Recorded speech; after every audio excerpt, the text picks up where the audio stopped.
What's up, everybody? It's time. It's time for the predictions podcast, the episode where I talk about the new anime of fall 2021. The new season of anime that's coming out in about a week. So, yeah, usually I actually think I kind of wait a little bit long until, like, basically the last day, but this is good enough. I'm not really going to be picky about it. This is basically the last chance I have before my anime list game that they do for this. Yeah, it's in 2 days. And plus, this weekend I'm going to be busy. Next week I'm going to be busy, so now's really the best chance I have to take care of this. Reggie, give me my glasses. Thank you. You got them dirty. You got them all dirty, you big nugget. Wow, yeah, fall off the couch, dummy. Also, no webcam this time because my face is a complete and utter disaster. If you saw it, you would absolutely scream and cry and be horrified. And, yeah. So, I'm going to spare you that and not give it to you today. So, you're welcome. Alright, so let's talk about the season. It's spring and fall, usually pretty big seasons with some more high-profile shows and especially sequels. So, let's talk about them. First one, you can already tell I'm so enthusiastic because the first one's Mushoku Tensei. Second half, the first half was shit. It was bad. I didn't like it. I gave it a 4, which actually seems a little bit nice because recently I just watched Tokyo Revengers. I also gave that a 4, which isn't like the worst score in the world, but you know it does mean that it was at least a little bit miserable watching this. I don't really. Mushoku Tensei is a very strange show where there are things that I like and kind of respect about it. There are also I turned that the wrong way. There are also things about it that I absolutely freaking hated and I don't want to see more of. And I already know. I read ahead. Basically, I read some spoilers. I'm not particularly enthusiastic as to where this story goes beyond season 1. Because I think the entire story is already written in some form. Like, there's the manga, there's a light novel. Oh, my niece is home. I was wondering what the hell was going on upstairs, but usually my niece isn't home on this day at this hour, but whatever. Anyway, yeah, I guess there's a form of the story that has already been written. I guess the light novel is still publishing, but I think it originates from a web novel, and I think that's a complete story by this point. So I do kind of know what happens. Not really looking forward to it. Yeah. So there was a big question as to whether or not I will actually watch this second half, and it's tough because I did not like watching the first half, but it kind of had this arc for me where every week I would review the show, except instead of actually reviewing the show, I would just be ranting about a fast food place. So it's like every single week I would just have this like long paragraph just telling you some sort of weird story about fast food, and then at the bottom there'd be a screen cap of Mushoku Tensei, and that would be it. And that was what I did for the entire first season. And so I kind of wonder maybe I should do that again because it was kind of funny. It was kind of amusing, but I don't know if it's a good idea. Do I want to go through this again? I don't fucking like this show, and parts of it I absolutely freaking hated. Mainly the main character. The main character is just like the worst. The main character is fucking terrible. Do not click on these spoilers if you don't want to know what happens beyond season 1, by the way, because that's what I did. I read all the character spoilers and I'm like, oh, that's where it's going. No, I don't want it. This bitch, Eris, whatever, fucking terrible. Hated her. Did not like her at all. Roxy, best character in the show by far, obviously, for very obvious reasons, but she is actually the best, like, personality in the show. Too bad, the entire show just spends, like, all of her screen time getting sexually harassed, so, yeah. That's it. So it's like even when this character is on screen, something bad happens to her that makes me uncomfortable. I was like, I can't even have this. So, yeah. I don't know. Yeah, charge, stupid. I don't know. I might watch season 2 or part 2, but I'm not gonna like it. I already know that for sure. I know that I don't know what exactly is going to happen in this season, but I know I'm not gonna. It's not going to be an improvement for me, at least. Some people will probably really like it. Some people really like the first season. I don't know why. I mean, I'll give it this. It was a very polished series. It did look very good, but I have no idea, dude.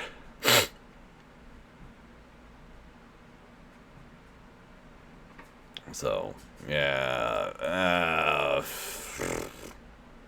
Well, they have a red tag for ecchi or a pink tag. Interesting. That's new. My enemy list changed a lot of stuff. They made a lot of like quality of life improvements. That's pretty cool. So yeah, there's that one. All right, the next number 2. For once, it's actually not a sequel or something. Like the number 2 show before the season starts is not a sequel. It's Komi-san, the adaptation of Komi Can't Communicate. A super popular, like one of the biggest new manga the last few years, I think. When did this start? 2016. Yeah, which actually was a while ago at this point. And it was one of those. I think it's been since it's been a few years since it started publishing. This did kind of become one of those series where it's like, is this ever going to get an adaptation? Because it clearly had the profile. It was clearly a popular enough series that an anime adaptation would, it would be pretty amazing. But oh god, thank God I'm not showing my face because I keep blowing my nose and shit. Oh god, my nose is super fucking itchy. But yeah, an anime adaptation for Komi seems like guaranteed to be good. And I guess maybe there were questions that they're like, I saw some people say the word unadaptable when talking about this manga, which I'm not entirely sure. Wait, genre, comedy, theme, school, demographic, shonen. Wow, they really did. That's pretty cool.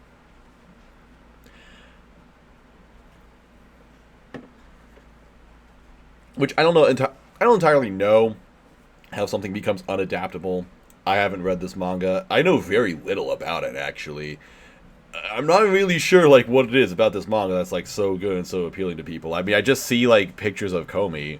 Basically, I just see like a few some pages where she just like has some sort of reaction to something. So I don't know. I guess it's just like a.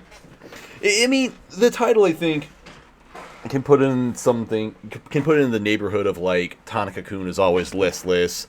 Kaguya wants to be confessed to. Character is or does this.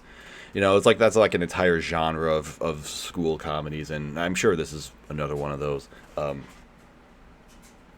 I'm sure it's a pretty good one in that regard, because again, it's a super popular manga. It's already top 30 in popularity, and by this point, like when you're in the top 50 of manga on Mal, it's like everything has an adaptation except Vagabond. Like that one's not going to get an adaptation. Oh, you ask me, Poon Poon's never going to get an adaptation.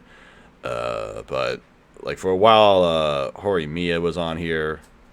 Where was Horimiya? Maybe it fell off. Yotsuba, and that's never going to get an adaptation. I mean, at this point, it's like the stuff that doesn't have an adaptation is stuff that's old, and it's just stuff that's old, like classic manga that if they were going to get an adaptation, it would have already happened by now. Although I say that, even though Vinland Saga took 14 years, whatever, you know what I mean. But anyway, yeah, it's a really popular manga, and it's being adapted by OLM, which is an interesting studio who mostly does kids shows. Like, they are mainly the studio that does Pokemon. That is their main show, but I guess they've kind of just started branching off into making more, for lack of a better word, like mainstream animes, if that's the right word. Because they helped produce Odd Taxi this year. And Odd Taxi, I think that this was a bit of like a mixed media production, because PICS is more of a multimedia company who, you know, they just do lots of different stuff like music videos, photography, things like that. So it was like an interesting blend of talent that came into this series. Because a lot of the staff on Odd Taxi, like this dude, hasn't done anything else. At least not in anime. Obviously, he's done work in, you know, film and things like that. But yeah, I think that's one of the reasons why Odd Taxi was so good, because it was just kind of groundbreaking for anime storytelling, I think.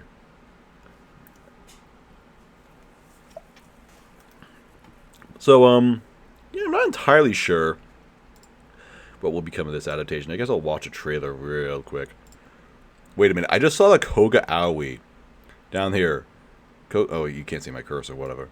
But Koga Aoi is playing Komi.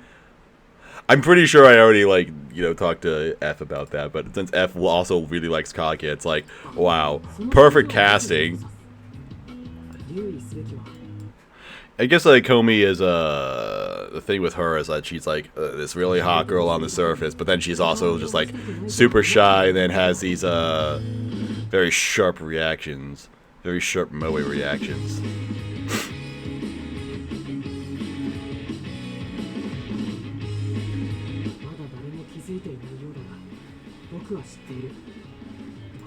Personally, I don't really like the way I don't really like this character design. That's just me. I mean, people really do like her, but she's a very strange head shape. Like, the way her hair is shaped is strange. That trailer showed me nothing. that was just a very small teaser. Okay, this is a lot longer. I'm gonna pause. Well, that trailer didn't show me much in terms of like visual, so I think this is mainly going to come down to the voice acting. So far, Koga Aoi as Komi is that's a really good one, because you got Kaguya, so good job. I don't know anyone else though. I don't know any of these other guys. Yeah, this is oh, it's the voice actor for Asta. Well, I'm glad he's not dead, because I thought that when Black Clover first came out and they announced it was 50 episodes, I'm like, wow, this voice actor's gonna fucking die. But I'm glad he's still around, and now he can voice a character that hopefully doesn't suck. Rie Murakawa. Oh, she voices Ram. Okay, well, this is a good voice actress.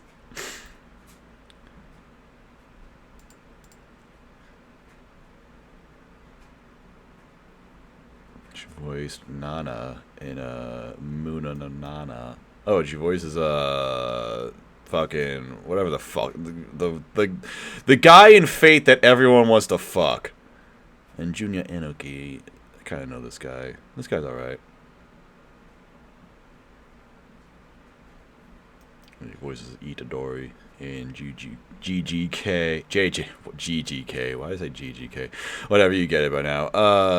I feel like at this point you already know if you're gonna watch Komi-san, because you've probably already heard of this manga, so you maybe don't really need my recommendation. I'll definitely watch it. It looks fine. Like the trailer looked fine. It looked pretty crisp. It looks like the character designs had like this very simple anime look to them, but they still look distinct enough where it's like, okay, this isn't quite some generic harem protag guy, and this isn't quite some shoujo MC design, things like that. So it looked all right. So I hope it's a good adaptation, or at least a quality enough adaptation where, you know, people who read the manga can be like, yeah, it's a good anime. It's worth watching. You know, like Kaguya-sama. I mean, Kaguya-sama, it's hard to really have a better adaptation than Kaguya-sama. And I guess I just wonder if the story is going to progress in a way. I mean, I'm sure it's not really going to have much of a story necessarily, but like the sort of relationship building that I think might occur in this series. Like, I hope there's enough depth to that, like, where, you know, it's similar to Kaguya-sama, where it doesn't feel like you're just watching 12 random episodes that are just random things happening, and, you know, you can just kind of watch them all individually, out of order, and there's not really any consequence between each of them. You know, Kaguya does have like some stakes and things that build up over time. So I hope Komi-san has something like that. It probably does if it's so popular. I'm sure if it was just like if it was just a funny series, I'm sure. I'm sure it would be popular and it'd be well liked. But I mean, on the level that this one is, it's quite high. So I do have some somewhat heightened expectations for this. Reggie, will you stop like running into cords and unplugging them? Why are you doing why are you walking around back here?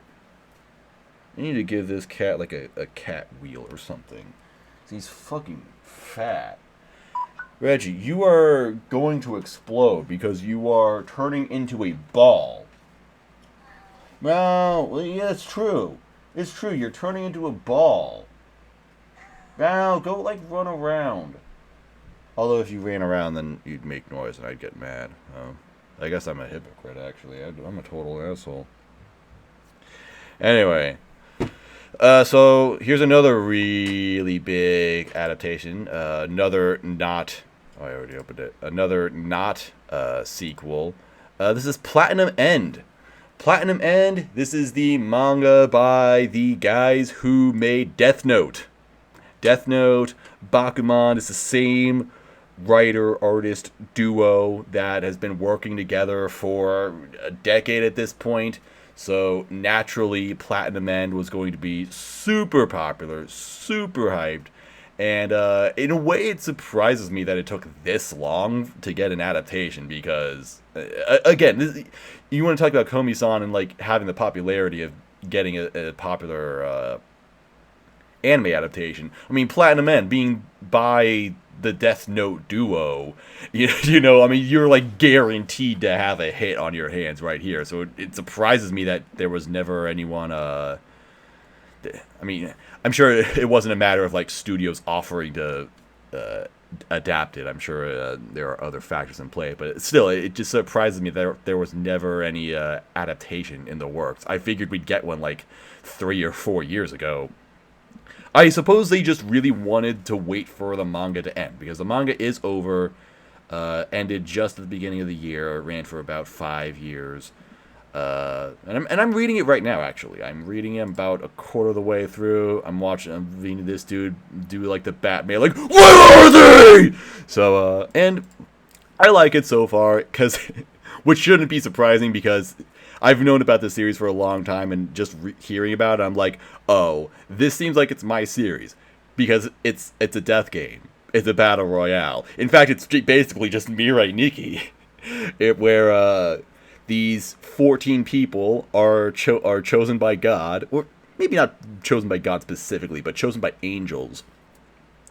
And they all have to fight to the death, and the winner will become God. That's what it is.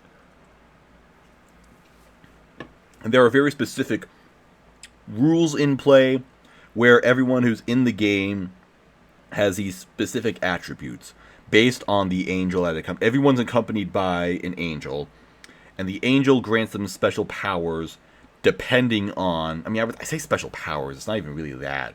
They give them things based on how powerful the angel is. So there are 3 different levels. There's the level 2 angels, which only give the red arrow. The red arrow basically is like a Gios power that just it makes someone fully obedient to them. You can they'll do whatever you say to make them. They'll do whatever you make them do, whatever you say for them to do. And then the level 1 angels, it's higher because they're angels. They have to go up. Ha ha ha. LOL. So level 1 angels, they give the red arrow and angel wings, which fly at super fast speeds. And then there's the special class angel, which gives the red arrow, the wings, and the white arrow, which instantly kills someone. And there are certain conditions that sort of somewhat restrict what you can do with the arrows and like how often you can use them. Limits, things like that. So yeah, it's a little bit specific, and but yeah, so far I'm digging it. I won't say it's like amazing, but it is at least enjoyable.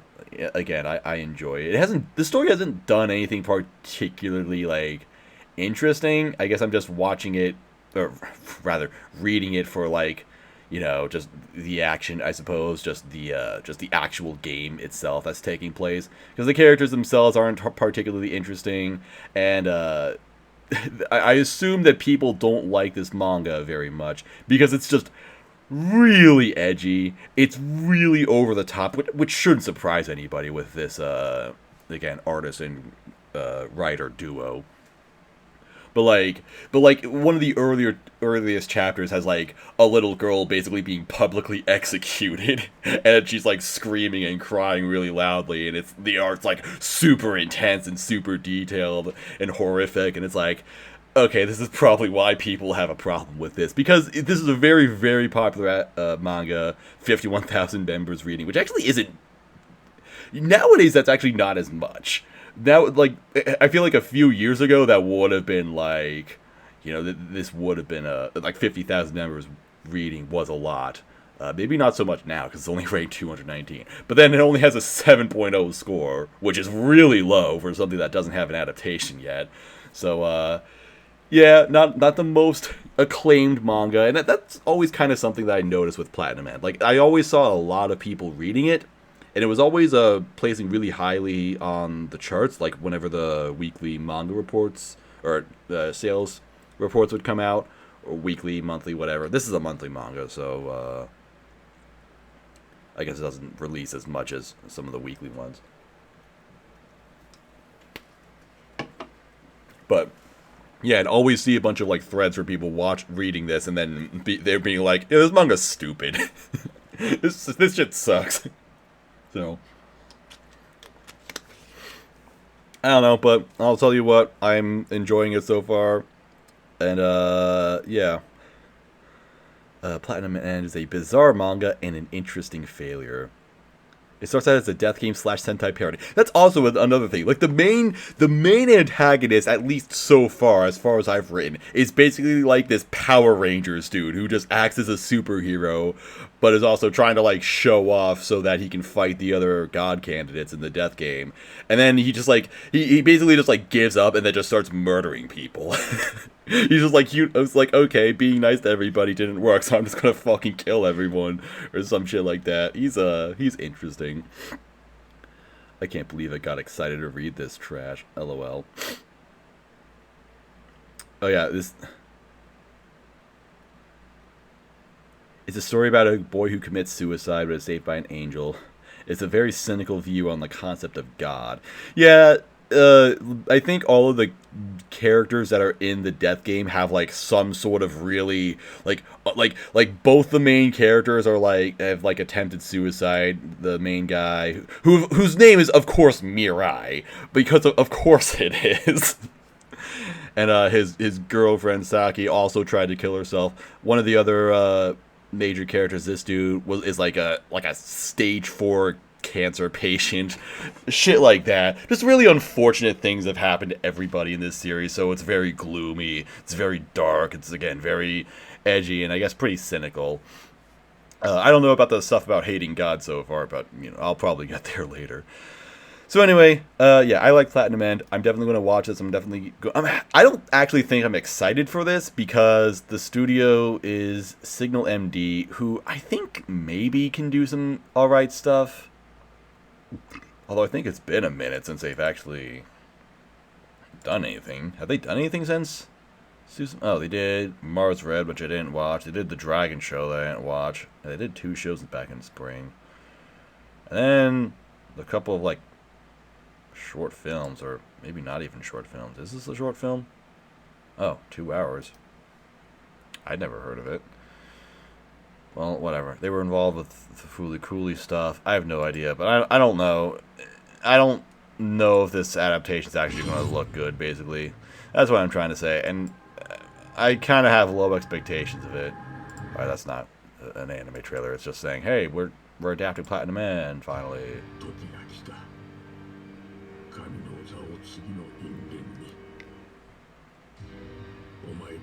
See, like, already, right off the bat, I really don't like the way the angels look. And maybe that's not even the studio's fault, because I guess how can you make them look good? But, yeah, they just look like really basic, stenciled anime characters, and that's about it. Whereas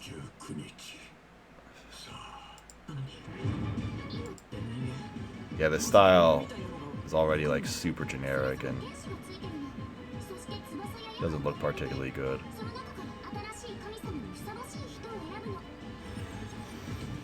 The angels in the manga are just like very bright and very feathery and very like just very heavenly looking, but this is just like I don't know. It's weird to look at her like this.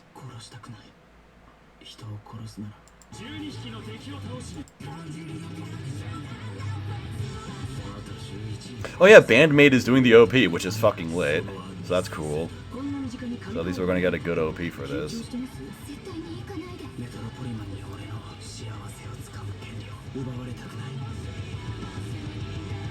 I'm also wondering how they're going to adapt some of the action scenes, because, no, there's just a lot of movement with those scenes, and...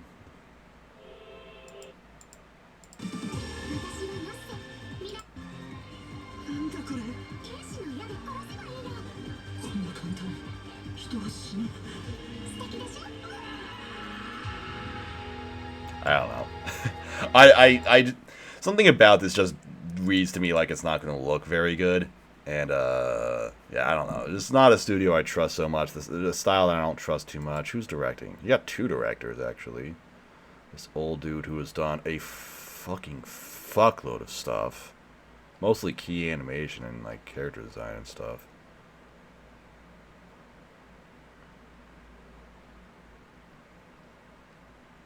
There's a lot of stuff. This is a fucking lot. Well, he's been on some, like, good stuff. I don't know how well he does as a main director, though.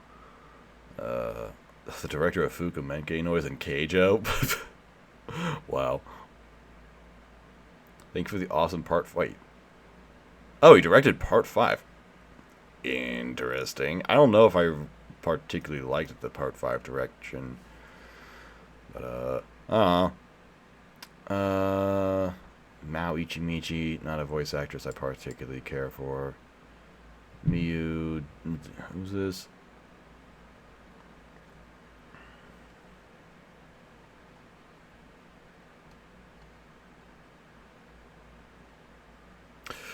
Well, don't let this dude be just voicing the main character of Platinum End distract you from the fact that Kiritsugu cheated on his wife.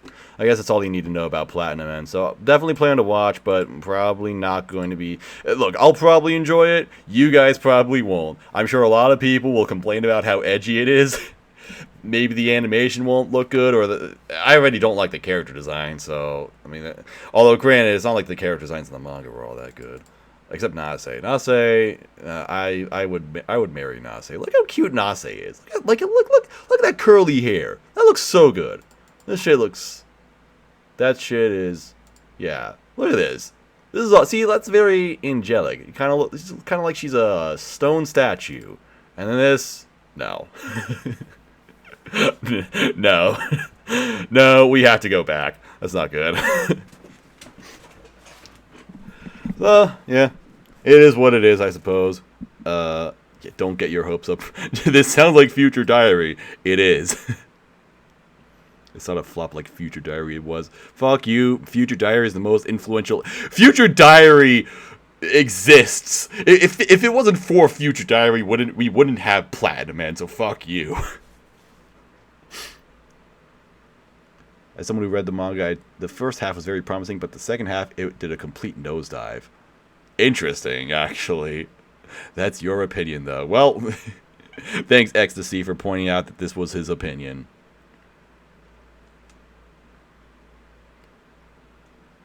Wow, I did not know it had, like, a second half nosedive. I consistently heard criticism for Platinum Man, like, back in 2016, 2017. I don't know. Maybe I'm looking at it with rose-tinted glasses or something. Maybe I just didn't read that much into it. But I just always kind of heard Platinum Man wasn't all that good, even though everyone was reading it. And also, if it's a full adaptation, because it is 24 episodes, but I don't know if that's going to be enough. I'm not entirely sure how well monthly manga adapt into anime yet. So I guess we'll see, because I plan on reading all of it before, at least before it gets too far in. So, yeah. Alright. That's it. 86 second season. 86 is a series that I kind of had high hopes for, but then I kind of basically when it came out, or rather when I got a few episodes into it, I kind of realized that the main thing about 86 is that it's pretty good for a light novel adaptation. And there are just things about light novels that feel very childish, basically, where it's like 86 is like the kind of story you'd be like super into if you had just read Night by Elie Wiesel in high school, and it's like, oh my god, the Holocaust is fucking crazy, and then you see like this anime sort of version of it, and it's like, whoa, crazy. That might not be a great comparison, but basically it's like, yeah, this is what 86 is, like a dystopian fiction for high schoolers, basically. Which, and I don't mean this in a negative way, because I used to be believe it or not, I was in high school once.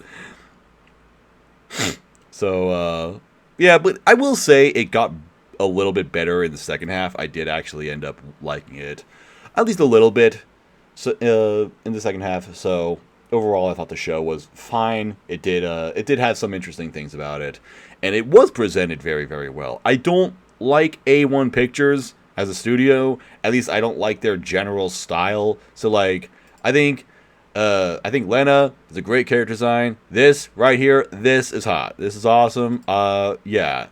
But this is like, just drop her into Sword Art Online. You can just do that, and no one would argue. But this one especially, it's like, yeah, it's just Asuna with silver hair and eyes. That's all they did. They just swap out the colors. They don't change the face template.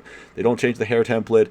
All their character designs look the fucking same. A1 Pictures. So that was always a problem. Their anime tend to have a very mass-produced feel for me, and that's kind of what I got from 86. But it did have some really good cinematography. It did have some pretty good visual direction. It had a pretty good soundtrack because it's Hiroyuki Sawano. So I mean, it sounds like all of his other soundtracks. But yeah, so.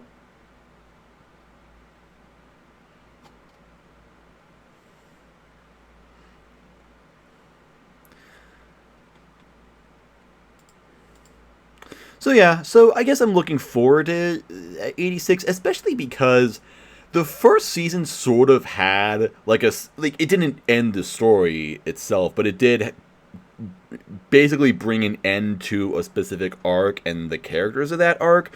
So I'm wondering where the series is going to go beyond this, because they're probably going to need to restart, more or less. They're going to have to restart, with new characters and things like that. So I wonder where this story is going to go beyond this, because I thought the entire story would basically be about all these guys, but it's actually not. So yeah, I wonder what they're going to do with the second season. So I'm kind of looking forward to it. I'll definitely watch it, at least. I'll definitely keep an eye on it.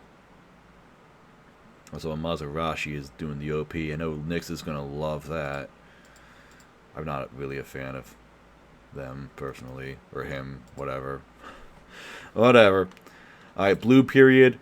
Once again, another manga that's been super highly acclaimed. A ton of people have been reading it. It's interesting, I didn't know about this until, I think, last year. And then it's like at one point last year, it's suddenly like everyone on my timeline is reading Blue Period, and they're all just like, oh my god, this is the best manga ever. Like, best sports manga ever. And I guess it's because there weren't good translations for it until very recently. But yeah, but nowadays I see lots of people really into Blue Period. So, once again, 50,000 members. This time, 8.6 rating. 8.7 rating, really. So it's in the top 50. So, yeah, it's a sports manga about soccer, about football. I think, right? Wait. Oh no, that's wrong. There's a manga called Blue Something that's about soccer. What was that? What's that one? Blue Lock. Wait, I think I was talking about Blue Lock a minute ago. I think everything that I've said about Blue Period up to this point, I'm pretty sure I meant that for Blue Lock instead. I think this is the one that people have been reading, but it didn't have good translations until like last year. Fucking hell, I keep getting these two fucking shows confused. Incidentally, Blue Lock also has an adaptation coming out some point next year. So, wow. What an LMAO. So, okay, so Blue Period I know nothing about. Well, maybe I do know something about it. Maybe I do know that people like it. I mean, like I said, people do like it. People are reading a lot. But, okay, so it's not a sports manga at all. It's about painting, it looks like. It's about drawing. So, yeah. Alright, so second-year high school student Yatora Yaguchi is bored with his normal life. He studies well and plays around with his friends, but in truth, he does not enjoy either of those activities. Bound by norms, he secretly envies those who do things differently. Ain't that the fucking truth? That's the introverted life. That is until he's discovered the joy of drawing. When he sees a painting made by a member of the art club, Yatora becomes fascinated with the colors used in it. Later, in an art exercise, he tries to convey his language without words, but instead through painting. After that experience, Yatora finds himself so invested in art that he decides it is what he wants to do for a living. But there stand multiple obstacles in the way. His parents who are hesitant over his unique choices, his more experienced peers, and the study of a subject much deeper than he initially expected. You know, that is pretty real. That is pretty real. Telling your parents, hey, I want to go to art school, and then being like, LOL, get a fucking job. And then seeing people who are just better at it than you and being like, yeah, I fucking suck.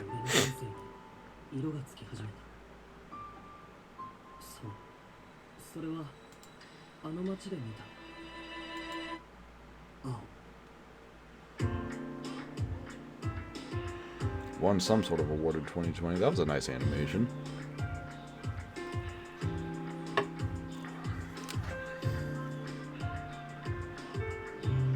Ooh, I like that. I like that dude's hair. So this is going to be...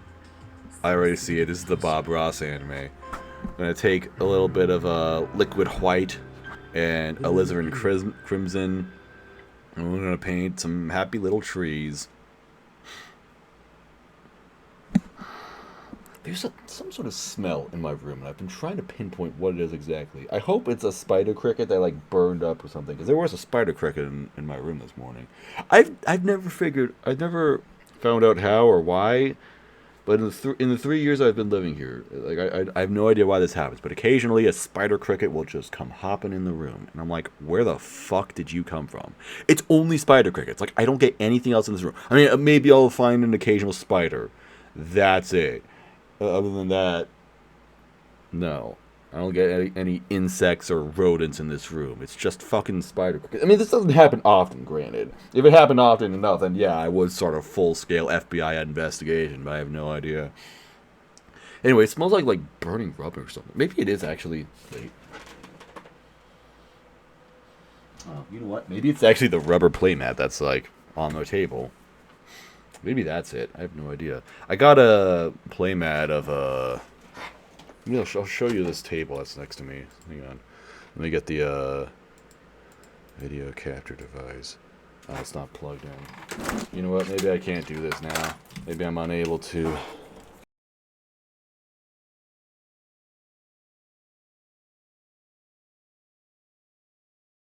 Like, this has nothing to do with Blue Period, by the way. In case you're like expecting this to tie into Blue Period somehow, no, that's not what we're doing. We don't do that here. I just talk incoherently about various things. Alright, so here we go. Here's my table, and here's what it looks like right now. Because I got this playmat for the Pokemon trading card game because it has Marnie on it, and Marnie's my waifu. Except I'm not actually using this for trading cards. I'm just using this to have it on my table, like a fucking irresponsible idiot. So, yeah. Although, do you want to see a Marnie card? Do you want to see my special... Is it in there? It's not in there. Let me open this up. I gotta gloat about this. I'm gonna gloat about this at every opportunity. because I pulled it from the pack, and it was the happiest moment of my entire life. Oh. Oh. Focus better, camera. Focus better. Do better. Be better. Whatever, you can fucking tell. Okay, anyway. What if Blue Period was about making Pokemon cards, painting Pokemon cards? I'd watch that.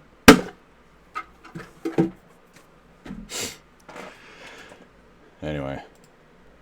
Alright, let's get out of here. Okay, so Blue Period, you know, it does seem like a nice series about the struggles of being an artist, both in like a mental way where it's like, you know, thinking you're not good enough or something like that, but also in like a very realistic way, like being an artist in the real world might not be the most financially responsible thing to do. So it seems like it's kind of covering all the bases. So it seems like it's made by someone who's story and art, all one person. It seems like it's someone who is very passionate. Wait, what the fuck? I love this.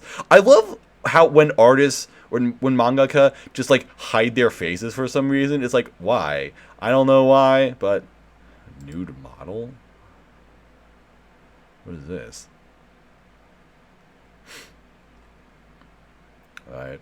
Anyway, yeah, mangaka who just like hide their faces for some reason in really weird ways. Or looks like I'm going to suppress your anime count in a minute.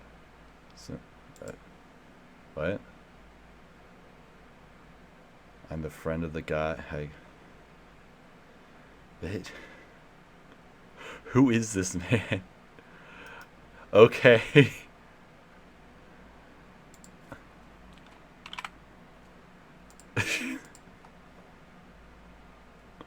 What? What is happening? What the fuck was I even talking about earlier? It seems like it's made by someone who's very passionate about art. That's what I was trying to say. So that's cool. Anyway, alright, so let me look at some character designs. Let me look at this Bakugo looking dude. That doesn't look like Bakugo, actually. I'm sorry. Man who's only seen one anime. Wow, this is a lot like My Hero Academia. My Hero Academia invented painting. I mean, am I wrong? I like the purple eyes. Blonde hair, purple eyes. That's an unusual combination, but I dig it.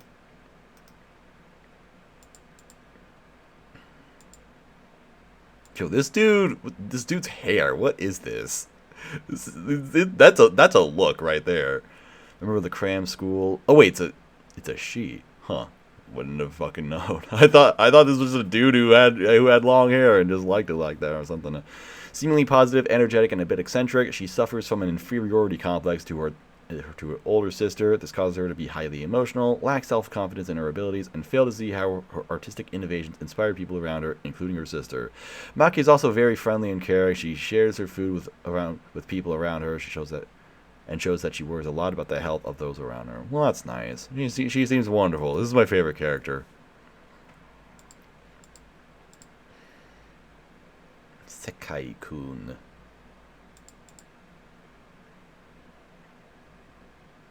I like his eyes in the manga. Those are pretty cool. Braids and spikes. Or spiky curls, rather. That's a look. I'm kind of digging the character design. I kind of like him. She looks like a Kakashi Goto character. Alright, I'm kind of done. What else? Oh, I guess this is actually going to be out in a minute, because, each episode was released on Netflix 1 week ahead of the TV broadcast in Japan and 1 week after abroad. Thus, domestic screening began September 25th, regular TV's broadcast began October 2nd, international streaming began October 9th. That is the dumbest idea I've ever seen. Why would you stream it 2 weeks after everyone else and 1 week after the TV? You are literally asking everybody to pirate your anime by doing this. What the fuck is this? What is this schedule? Who decided this? Who are these people that decide? Oh yeah, we're gonna put it on Netflix a week earlier. That'll be good for Netflix, and then worse for everybody else because just people who don't have Netflix and can't be bothered to get Netflix to watch Blue Period legally are just gonna say fuck you. Let's just inconvenience people who don't have a particular platform like that. It's so fucking stupid. Never do this. This is never a good idea. I mean, I don't know. Maybe I'm not a businessman. Maybe I just don't know what I'm talking about, but that seems like a horrible, horrible strategy that will absolutely not pay off for them. So, enjoy your piracy. Okay. Kind of unknown directors. I'm not sure about like the production of this because 7 Arcs is not good. I remember having this conversation with Tonikaku Kawaii, and Tonikaku Kawaii was like, I don't think Tonikaku Kawaii looked particularly good. Based on the trailers so far, based on the trailer that I did see, this does look alright. Like this looks better. So, maybe this will be better. I have no idea, though. I don't trust the studio, and they didn't give it to, like, particularly, well-known or successful directors. So, it kind of seems like they just kind of handed it off to whoever. So, we are entrusting you with Yamaguchi and Yatura's vision. Yeah, I don't know. So, good luck, everybody. Hopefully this will be a good adaptation. Alright, next one is Tact Op Destiny. I probably heard about this a long time ago, and then I forgot about it entirely. So, this is really popular, so what the hell is it? Okay, it's by... I see Ryo from Supercell on here. Yuki Ito, the director of Nanoha. Okay, I don't know if that's particularly...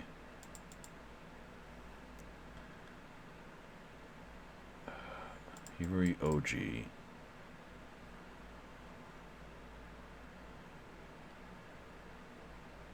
Sakura Tyson. Okay. Anything else? I'm not sure. What exactly is it that has everybody so excited for?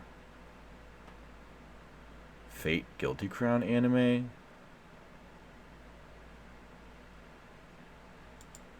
Let's see. Why is the studio collab?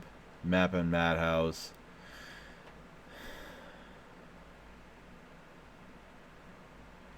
Is it that it? Is it just super popular because it's Madhouse and Mappa?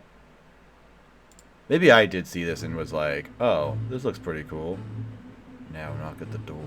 Whoa. That looks like a fake character. That girl. Whoa. What is happening? Whoa. Yeah, okay, I think this was... Okay, it's starting to come back to me a little bit. I think that this... Like, when this was announced, people were popping off like, oh my god, Mappa and Madhouse with the craziest animation of the decade. What the hell? This girl shooting her gun is so hype. This dude with... Tucked up.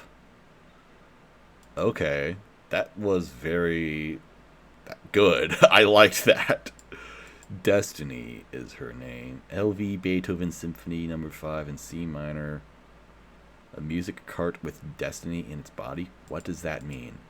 What do they mean by that? This is a terrific character design, though. Why does she have, like, the red... what is it? Eyeshadow? In this one, but not this one. It's kind of weird how this like looks so much more detailed and better than the actual character sheet. A conductor who makes a contract with the music cart Fate. He has the idea that music is prioritized in everything. So, okay, so let me get this straight. They basically just made Fate, except with people, it's music. You know what? That's so ridiculous that I love it. I love that. Titan. Symphony number 1 in D major. Okay. I kind of like her. Her eyes are kind of interesting. They kind of look like the Haruchika eyes, but not fucking horrible. If anyone even knows what that anime is or was. Hell. Is that Lil Nas X? Wait, voiced by Reina Ueda? What? How is that possible?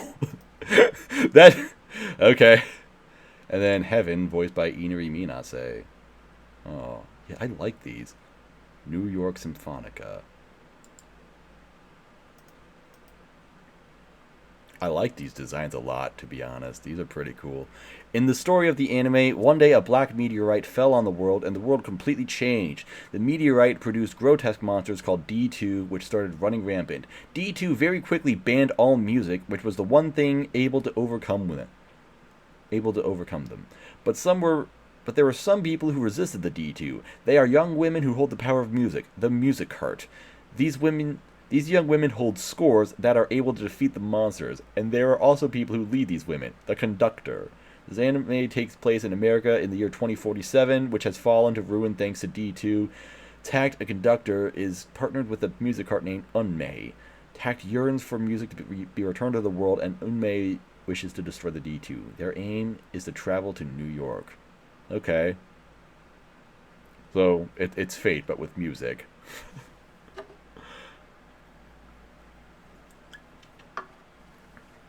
Yeah, you know what? I like this. This seems like a lot of fun. I remember when like Listeners was coming out. I kind of saw that. And I'm like, oh, this looks vaguely interesting. At least, like maybe this will be kind of cool. But this seems a lot better.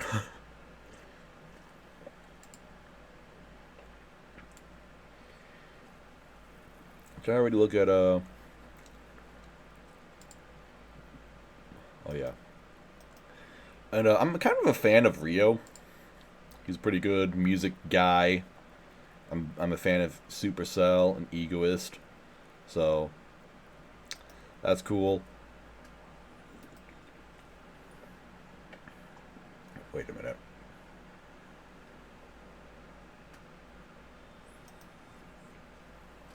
Never mind. But yeah, I'm liking the character designs.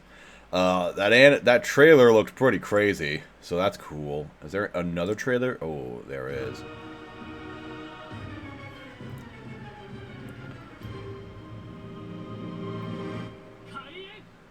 I like that he has one arm too. Like, what the fuck?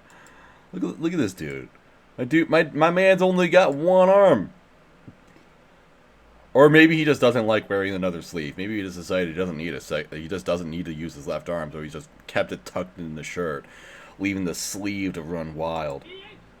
I dig it either way.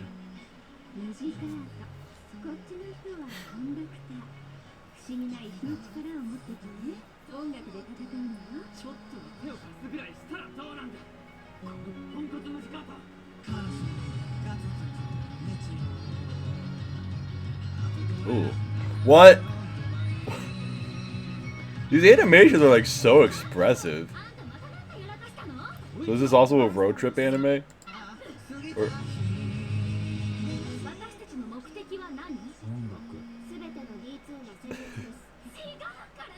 Get those pancakes, dude.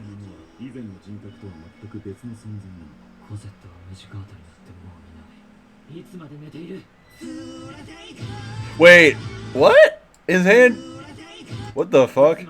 So he does have another arm. It just fucking falls off whenever he, I guess, becomes a conductor.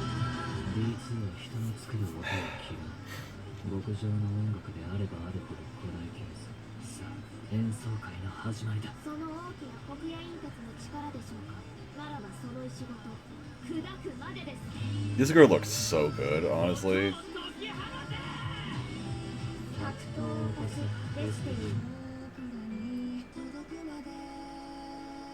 This, you know what? This looks really good. This looks awesome. This looks pretty sick actually. This like the more I look at it, it's like yeah, I'm down for this.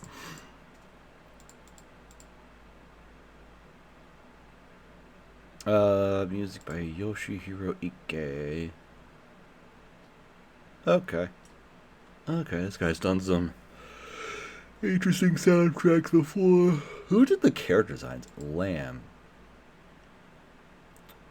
Let's go. What? Oh, are you serious? Wait.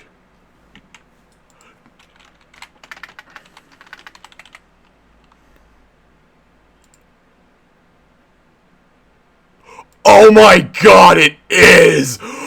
Yes! That's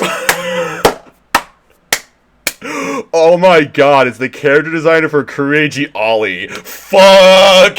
Yes, oh, that's why the character designs are so good! Because of course, it's the best character design for Hololive!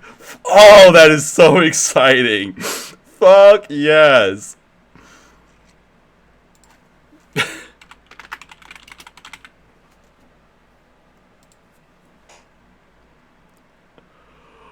Oh my god, I love this. I love that so much. What is this manga? Now I want to read this manga. Witch and Hound? What? This looks amazing.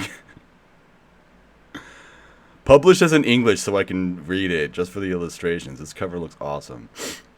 I mean, if it's about a witch, then obviously it's going to be good. Man, that's so fucking cool. That's so... Oh, I'm... Okay, Tact Op is so far animated this season already. God, that's why all the character designs look so cool. It's Kureiji Ollie's mama. Fuck yes.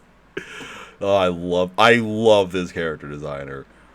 And that all looked really good. Okay, I'm excited. I'm hyped now. Okay, next up. Alright, Miroku-chan. Miruko-chan. Is this supposed to be like a pun of miracle? Mieruko. Mieruko. Mieruko. Mieruko? Mieruko.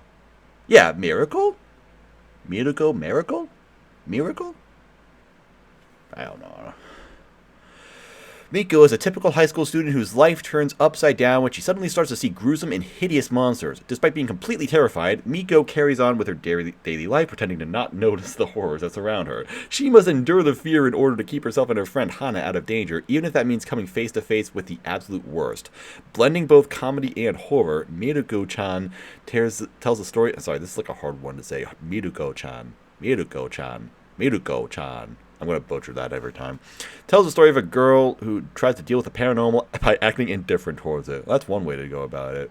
So right off the bat, this is Passion, who sucks. This is probably the staff of Roku no Yusha and... Oh, actually, wait. No. Okay, never mind. It's the good Passion staff. If it was by the director of Roku no Yusha and Joshi Kosei, then I'd be like, yeah, this is going to look like crap. But if it's the director of Ichizoku Reviewers, then it's going to look really good, because Ichizoku Reviewers was awesome, and it looked terrific. So, yeah, although it does kind of have that janky, this poster does kind of have that janky Passion look so far, so maybe not. I have no idea. Maybe it was someone else on that staff, on the Ichizoku staff, that made it work. It's kind of a... Lol.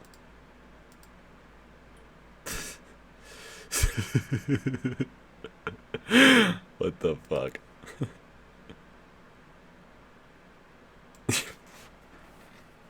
So she is just someone going about her day-to-day life, but then these horrible specters just continuously try to spook her and ruin her day. And she's just like, maybe if I ignore them, they'll go away. That seems to be what's happening, and I like that a lot. Miruko-chan. Oh wow, really another popular manga, 40,000 with an 8 rating. The girl that sees them. Alright, so it's mostly standalone chapters about a girl who can see monsters that no one else can see. Alright, and then they get into some other shit, whatever. It seems like a funny enough concept that, you know, this would be a pretty good comedy.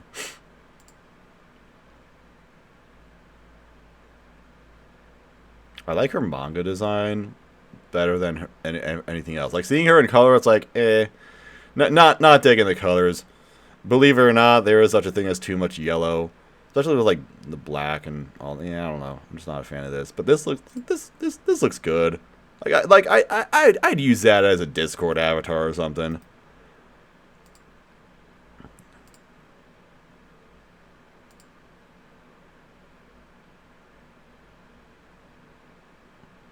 Why do they look so different in these two pictures? From this one to this one. I don't know.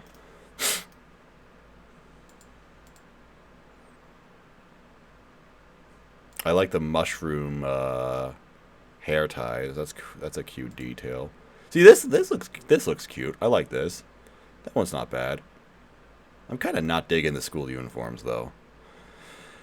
Kind of not good. The little brother looks exactly like a little brother who'd be named Shota or something. This dude with the hat. Fuck yeah. I'm kind of indifferent to these character designs, but let's look at a trailer real quick. I also need to take some eye drops. Where are they?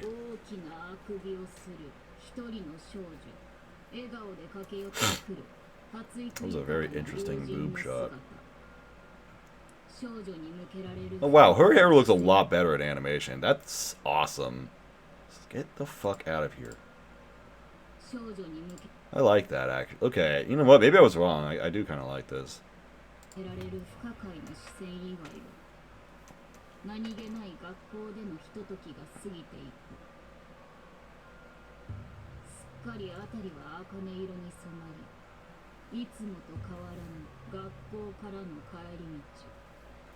This girl's giving me like... This girl's giving me like Girl from Occultic 9 vibes, honestly. It's like, I mean, it's not to that degree, obviously, but it's kind of like that.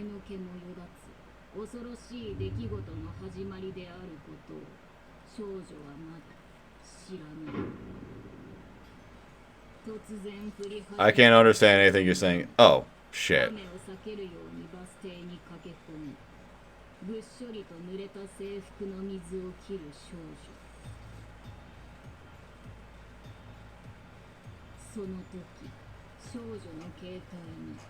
Oh no.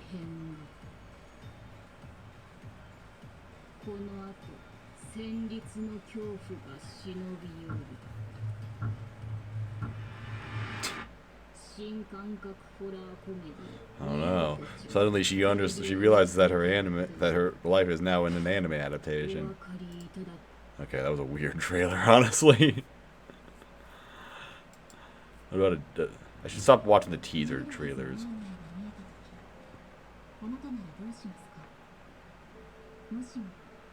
Whoa. Wait. Whoa. The way they're animating those, like, specters or whatever, those are, that's actually kind of cool.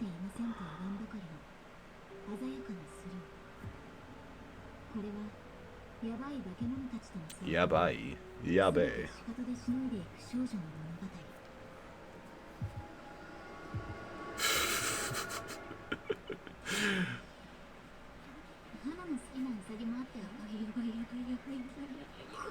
Sorry, Amamiya. This does not look like a character who would be voiced by Sora Amamiya.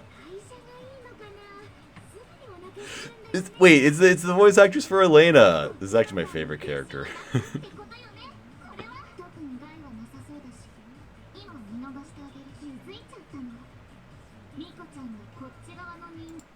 Okay. You know what? I'm kind of liking the way they were presenting that. The way they presented like the supernatural stuff, that was actually pretty sick. So you know what? Maybe this will look good. Maybe I will like it. I was kind of maybe I was a little bit mean to Passion and the character designs earlier because that looks alright. It does have a good voice cast too. So yeah, okay. Plan to watch. I will watch this.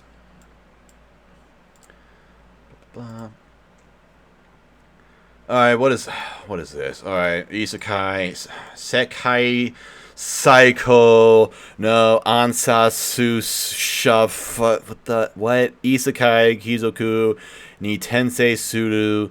Alright, look at this. You know when new movies or whatever get announced and then people like compare it to the Star Wars Force Awakens poster?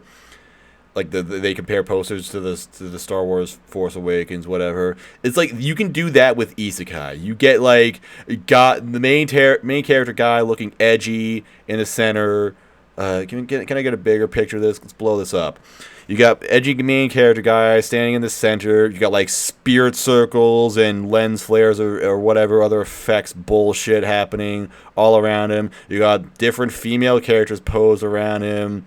You got the fucking title card, which is of course entirely in black, white, and red in here. It's a very long title with a line going through the middle with the actual name in English and written smally on the bottom. It's like you could do this for fucking everything, dude. Like, how many times have we seen this just from Silverlink specifically?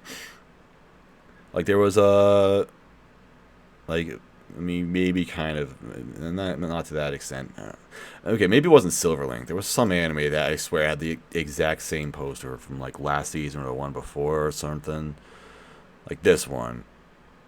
I don't think that's actually a good example either. Maybe I was totally wrong. I'm sorry. I just wanted to make a funny joke. Oh God, why do I keep doing this myself? No, how could this happen to me? Made my mistake. I swear there was like some fucking isekai from not too long ago that like did the exact same thing. It looked the exact fucking same. What season was it? I mean, it's hard to fucking figure out where everything even comes out because I stopped watching these a long time ago. When they started making 5 a season, that was when I gave up. This one kind of, although this one has a little bit more color, so I guess that's actually a groundbreaking series. It's slightly more colorful than the other ones. At least the title card was.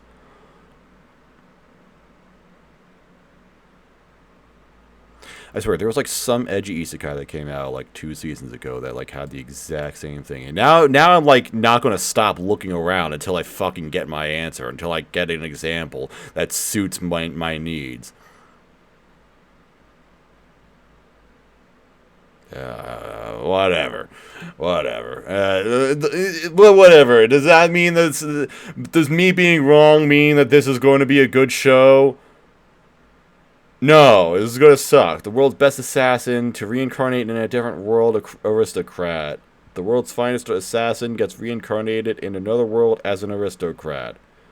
Ansatsu Kizoku. Just call it Ansatsu Kizoku. That's a fine name right there. I don't even know what it means, but it seems like a fine name. What is this shit? What is this fucking fuck shit? I'm going to live for myself. The greatest assassin on earth knew only how to live as a tool for his employers until they stopped letting him live. What? Oh.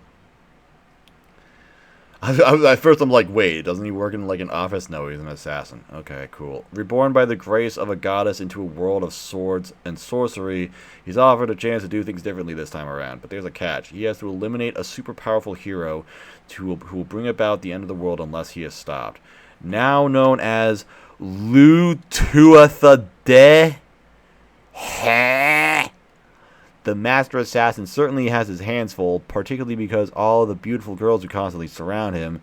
Lu may have been an incomparable killer, but how will he fare against foes with powerful magic?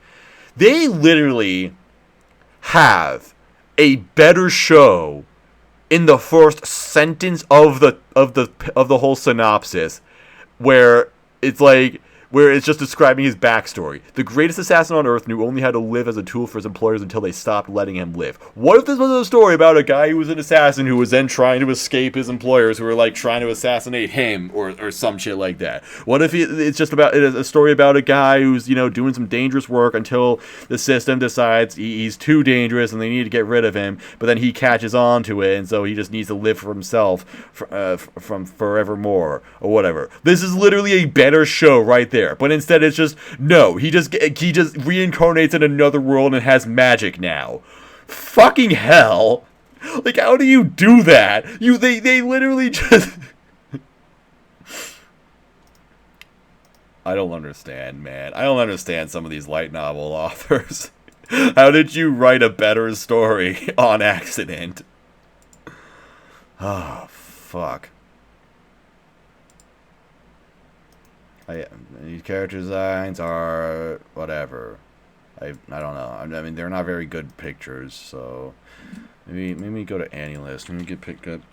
You know what? I don't fucking care. I don't want to give more time for this show. Who fucking cares? It's like isekai that's so bad that they just.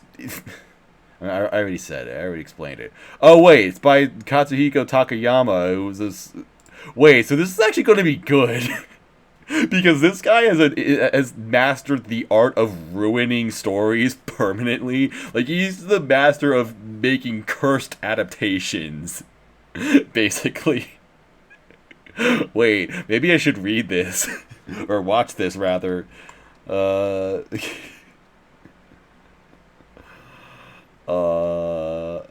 best anime writer. Super base, god tier, Chad, alpha, manly male who slaps hard. Fuck yeah. I mean, this dude has done Big Order. He's done Boku no Pico. He's done Aldenoa Zero. He's done everything that you hate. Hang on. I didn't know this was going to be a good show. The fuck is Studio Palette? Okay. Cool. Maybe I actually will watch this just to see how bad it can get. Oh wow, it's the. Oh, I mean, well, it's. Yeah, it's just like a normal Silverlink director or whatever. Whatever. Do I watch it for the meme? I feel like this show could be a meme. Maybe. Same creator as Redo of Healer? The creator of Redo of Healer is also the creator of this light novel? Huh?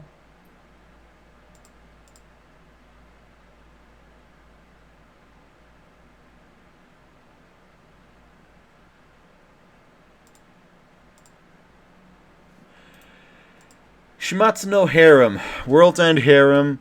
Another adaptation of a manga that I've known about for years. And by known about, I just know that a lot of people read it. I don't know if this is actually good or not. It has a super low. It has one of the lowest scores I've ever seen for a manga, actually. But I think people like it because titties or something. I have no fucking clue.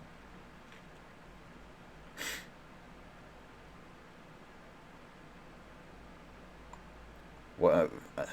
I'm actually not really sure what this is, but yeah, it's been out for a few years. Pretty popular. The man killer virus, a lethal disease that has eradicated 99.9% of the world's male population. Mizuhara Reito has been in a cryogenic sleep for the past 5 years, leaving behind Tachibana Erisa, the girl of his dreams. While Reito awakens from the deep freeze, he emerges into a sex-crazed new world where he himself is the planet's most precious resource. Reito and 4 other male studs are given lives of luxury and one simple mission: repopulate the world by impregnating as many women as possible. All Reito wants, however, is to find his beloved Erisa, who went missing 3 years ago. Can Reito resist the temptation and find out his true love?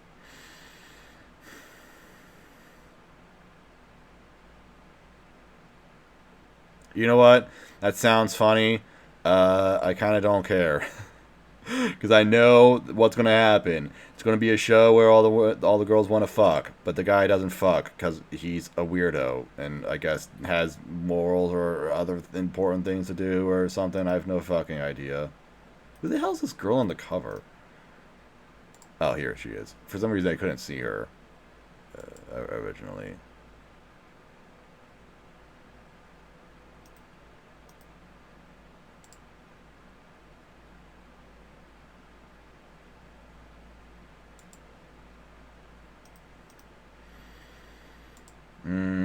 I just want to see how hot all the girls are. Basically, that's it. That's it. That's all I want to see. Can I get good pictures, please?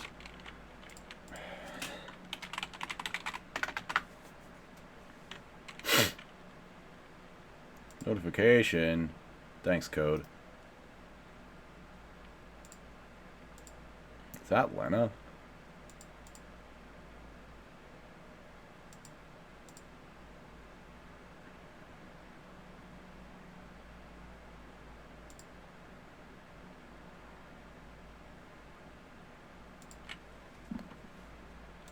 Alright, here we go. Wait, this doesn't actually help me that much. What's the other website? AnyDB.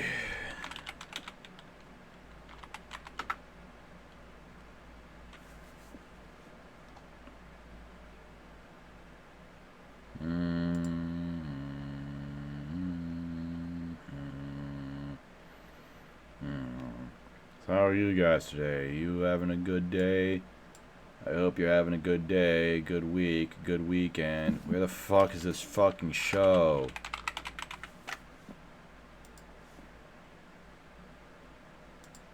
See, I like AnyDB because they actually have the character sheets. It's a lot more convenient. This girl's really fucking hot. This is good.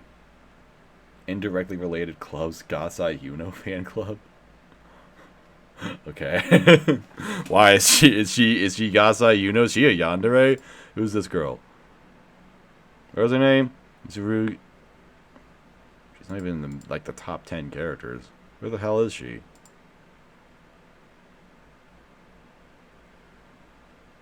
Okay, maybe. Then why is there? You know what? I'm not even gonna read into it anymore. Okay.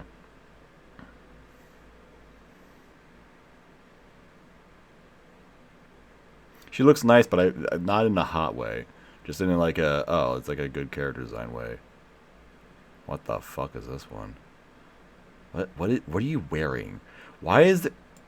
What is this? What the fuck is this? What is this like hoodie that like goes down to the crotch? Is this like a onesie?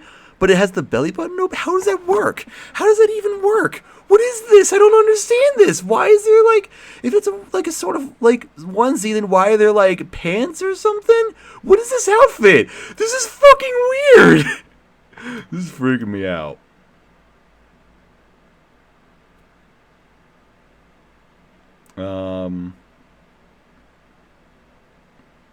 I don't like her at all. She looks terrible. No. Why is that the main girl? Yes, this one's my waifu. This is a good one. She just looks tired, and has this really nappy, messy hair. I like that. I really like that. Okay.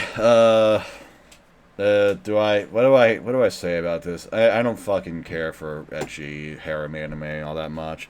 It doesn't seem like it's doing anything interesting. It just has a hentai synopsis and that's about it. So if you really like this, good for you. Maybe I'll look up some screen caps or something. Have fun. Okay. Oh my god, what the fuck is this? It's so long. They needed another line for it. Shin no nakama na nai. Okay. Shin no nakama janai to yusha no party wo oi dasatera node. Henkyo de slow life suru koto ni shimashita. Banished from the hero's party, I decided to live a quiet life in the countryside. I was kicked out of the hero's party because I wasn't a true companion, so I decided to have a slow life at the frontier. I already don't care and don't want. Okay, banished from the heroes party. I decided to live a quiet life in the countryside. Why do they keep doing this?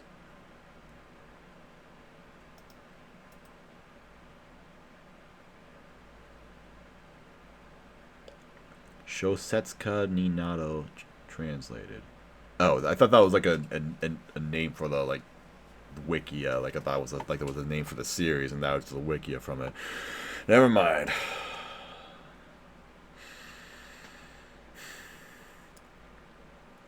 In a fantasy world in which a young girl with the divine protection of the hero battles against a demon lord. In that world, Red, the elder younger brother, nice going, Lux. The elder brother of that young hero, possessing the divine protection of the Guide, which only grants a high initial level, fought in the initial party of that hero. However, with a divine protection that only grants a high level but no magic nor martial art nor supernatural ability, he gradually could no longer keep up with the battle, and in the end, a companion, a sage, remarked, "You are not a true companion," and as he snatched all his equipment and kicked him out of the party with just a single copper sword. Having his heart completely shattered, Red distanced himself from the battle against the Demon Lord's army, despite knowing that the fate of the world rests on it, aiming to live an inconspicuous life alone in the frontier Zoltan, as he earns money to open a herbalist shop by utilizing the knowledge he acquired throughout his journey. Together with the half-elf carpenter living downtown, and the princess who couldn't become the hero's companion, he aims to live a slow life in the frontier of the world governed by a person's inborn divine protection. Okay. What am I supposed to get out of that? What's a heroic and mighty adventurer dreams of opening a pharmacy. That's it. It's just a guy who owns a pharmacy. Red was once a member of the Heroes Party, a powerful group destined to save the world from the evil forces of Taraxon, the raging demon lord. That is until one of his comrades kicked him out. Hoping to live the easy life on the frontier, Red's new goal is to open an apothecary. However, keeping the secret of his former life may not be as simple as he thinks, especially when the beautiful Rit, an adventurer from his path, shows up and asks to move in with him. Okay, that is still really boring. Look how yellow this hair is, though. That is like the most vibrant yellow I've ever seen. I like that. Oh, actually, I don't like this character design anymore. It's like, I like this picture, and then I saw the rest of her, and I'm like, no, what did you do? Like, this one picture, just give me this, and then leave the rest of her out. I don't know why I'm looking at the character designs for, like, this show. What was it? Frontier? Was this it? No, it's Macross. LOL, Macross Frontier. I just saw Frontier, and I'm like, oh yeah, the show about the Frontier. Not that I mean, what? Would you expect me to remember the name of this fucking show that's so long it takes up 2 lines on my anime list? Fuck you.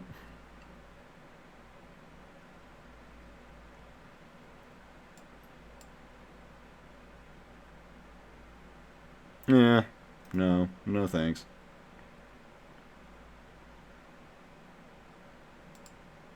See, I like the blue hair and the red eyes and the bows, but then she's like dressed up in all this armor and shit. Is like, why and how? That doesn't look right at all.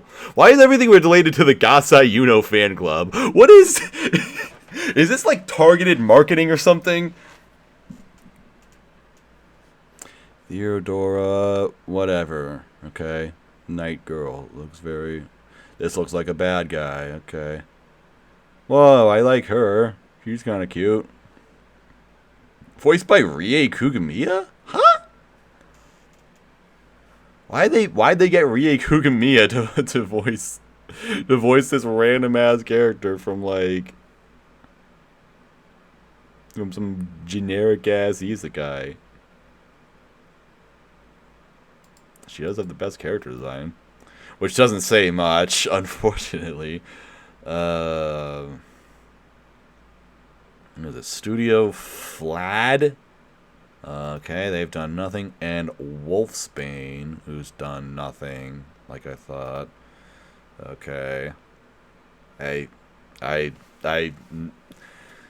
the longest title in anime existence. It might be. Probably. Yeah, we'll have 9. We'll have longer names in the future.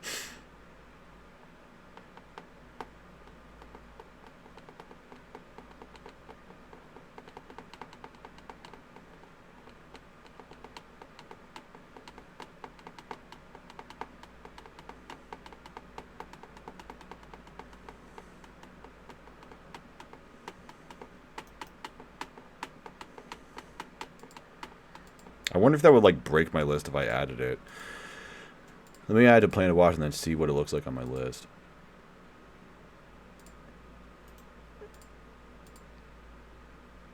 Wow, it does. It does break my list. Wow. Well, just because it breaks my list, and also for many other reasons, I'm not watching this. I'm not watching this because A, it breaks my list, B, it seems like it's shit. So, fuck you. Oh, wait, what am I going to do when Mao Gakuin's second season comes out? That's going to break my list for sure, because you've already reached the limit. Damn, see, this looks nice. See, look how satisfying it goes all the way to the edge. It's like, yeah, you did it, we made it, and then there's going to be a second season, so it's going to get fucked up. Okay, whatever.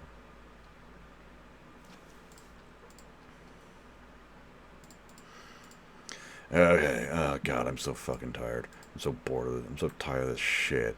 Alright, Saihate no Paladin. Paladin of the End. Based on a light novel. Adapted by Children's Playground Entertainment. Who helped make Citrus, I guess.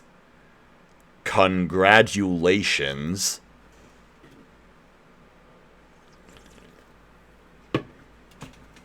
Okay. What is this, light novel? It looks kind of edgy and serious. Who did the art? I don't know why I expected that.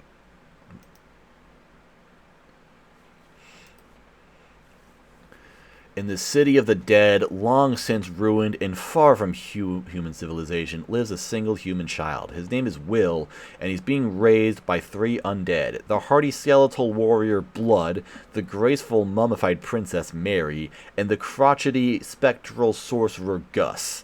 The 3 pour love into the boy and teach him all they know. But one day, Will starts to wonder, who am I? Will must unravel the mysteries of this faraway dead man's land and unearth the secret pasts of the undead. He must learn the love and mercy of the good gods and the bigotry and madness of the bad. And when he knows it all, the boy will take his first step on the path of becoming a paladin. Alright. Is that the second helical OP or ED or whatever? Yeah, they're doing the Shimatsu no Harem OP. They're the fucking terrible Gleipnir opening, so just add another really long, high-pitched frequency that makes my ears bleed to both songs.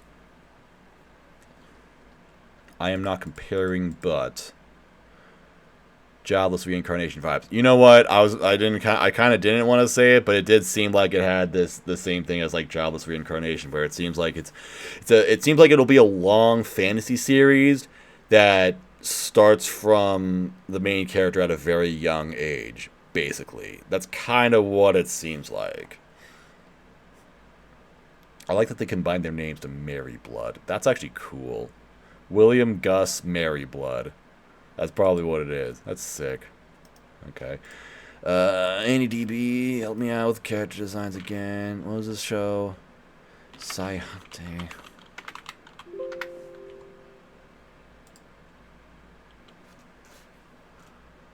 This poster looks alright, at least. Nice hat, bro. This dude looks awesome. Whoa, fuck yeah. Where'd you get that hair? That must be a wig or something. Although it actually looks like it's implanted into him like hair. Sick.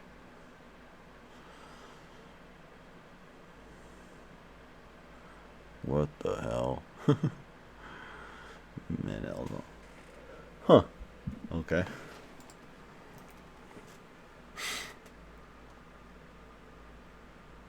It seems interesting, at least just based on all that I could see. No idea what else to really think about it.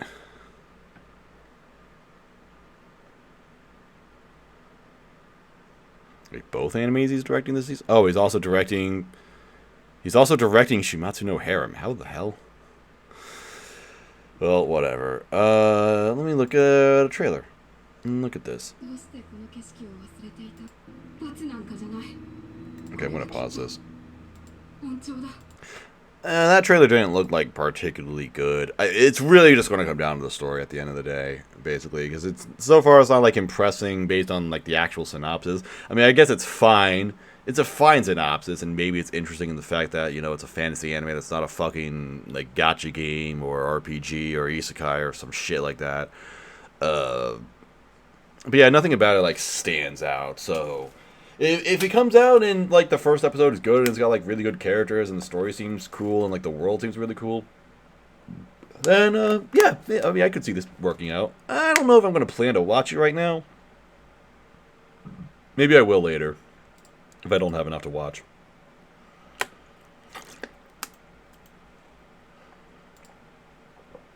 All right, Senpai ga Uzai Kohai no Hanashi.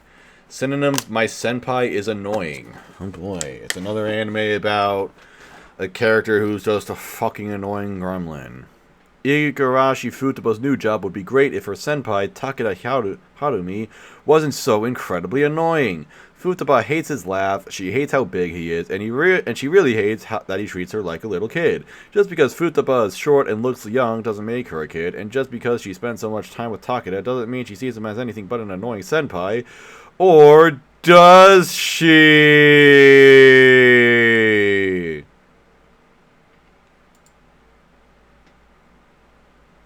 I like the little. Is this a web manga? Just a manga. It looked like a web manga or something. Oh, it is a web manga. I was totally right. I was right. It's a web manga released on the author's Twitter and Pixiv accounts since September 17th and published in print by Ichijinsha since March 28th, 2018. I was fucking right. LMOA. Okay. It's a very generic looking big dude guy or something. Well, I know that Panic's gonna like this character a lot. Just very simple, unassuming character designs, really. Nothing to say, really. I mean, it's Dogakoba, so it will look good. It will. Do you like that?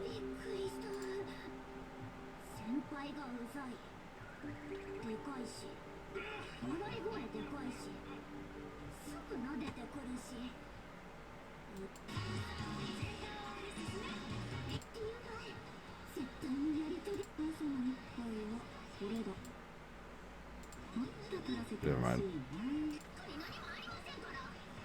I'm just like skimming through this. I mean, I don't think I'm gonna watch this. I don't care for these kinds of comedies with like. It was just like, I don't know, like one character hating another one or something. Just a main character being annoying or something. That seems to be this genre of comedy that's really sprung up over the last couple of years with Nagatoro, Uzaki-chan, Takagi-san. Now this shit. Like, I don't like any of these. They always fucking annoy me, but at least Dogakoba will make it look nice. This girl, like, looks cute. I'll give her that. This is a good character design. And I don't know who this voice actress is. She was the voice actress for Neiru in Wonder Egg Priority. So that's cool. And Natsume and Decadence. So that's cool. And Misha and Mao Gakuin. Hey, these are characters that I like. These are like good characters.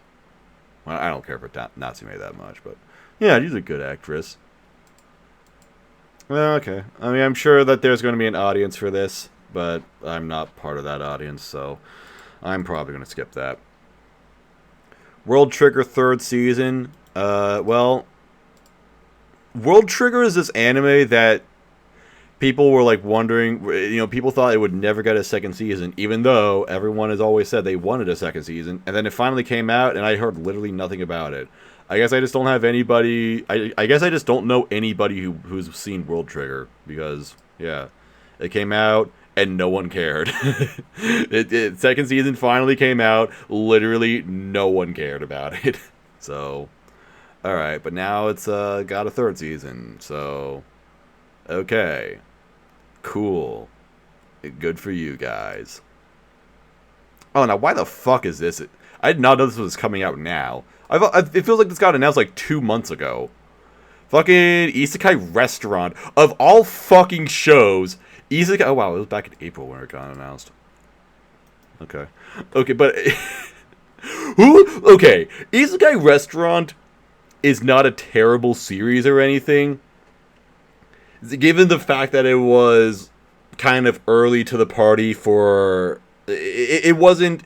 It came out, like... It's like one of the anime that established the trend of isekai about mundane bullshit, basically. Where it's like, an isekai where they just do this specific thing, I guess. So is this one, this is about a restaurant that just hosts various characters from other worlds, and they all just come in, and they got stories to tell, and then they eat some sort of food that, like, has some sort of general connection to them in some way, and that's about it. Look, it's not a bad show. I mean, well, I rated it a 4. It doesn't suck. It's not terrible, but it's been 4 years. Who the hell looked at this and was like, "Yo, this needs to make a comeback right here"? Like, why? Who? Of all the things they gave a second season to, a fucking isekai restaurant.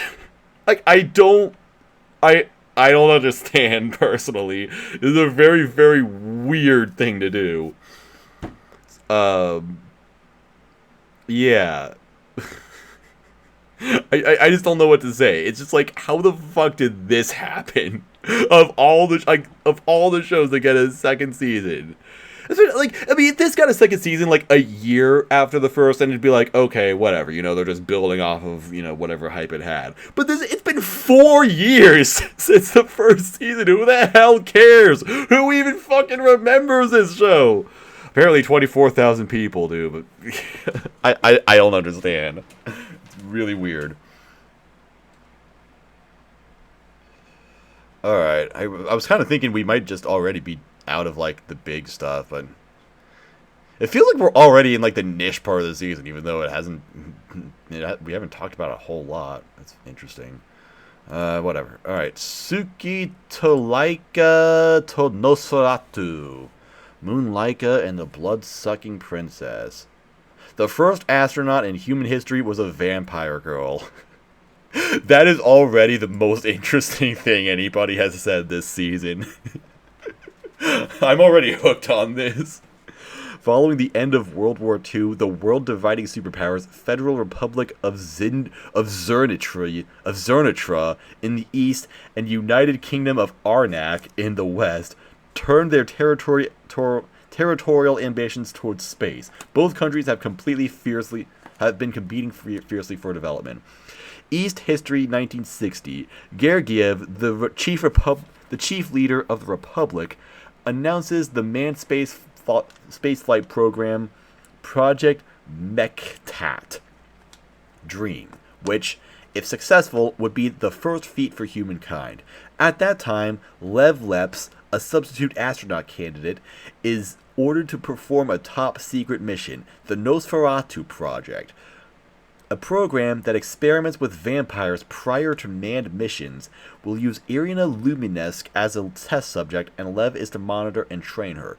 Even while trifled by the walls of the race and ego of the nations, Lev and Irina share a genuine sentiment as they aim for the universe. What on earth is this? So it's about, like, it's about being astronauts and going into space, but it's like supernatural and like it's like in this fantasy world, it's like fantasy reimagination of the actual world or something. But that is, again, that is like the most interesting thing that anybody has come up with so far this season. And I want to see this character design. It's kind of good. And she's voiced by Megami Hayashibara, which is shocking because she does not do a lot of just seasonal anime, really. But she is a legendary, terrific voice actress. So that's already a huge win for this show. Let me take a look at this. Like, just immediately, the first person to walk the moon in human history was a vampire. Like, okay, I want whatever you've got. Okay, I do like the really dark blue hair, the really long hair. Okay. White hair highlights. Oh, I didn't even notice that. The way. Oh, that's sick. I kind of wish the rest of her hair did that. Lev Leps. What a name. Ooh, hot business lady.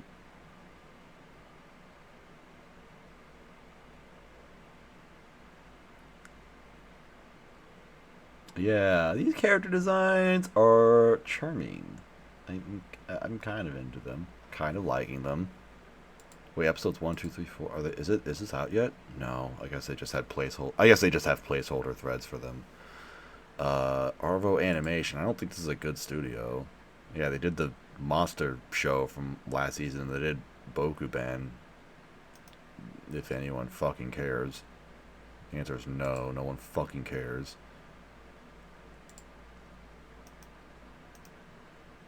And so they've already, so they've got Megami Hayashibara and Koki Uchiyama. They've just got these really, really impressive, long-lived voice actors who are just amazing. Kenichi Ugata, like,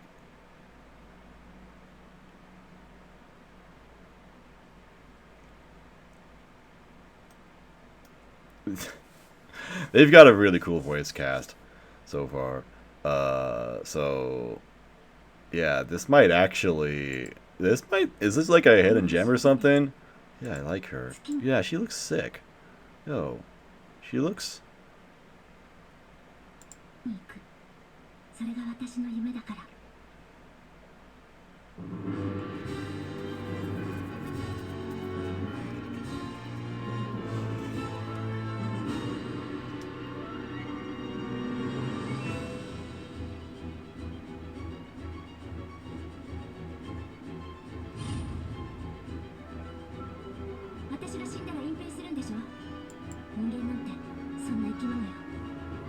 Can't do anything.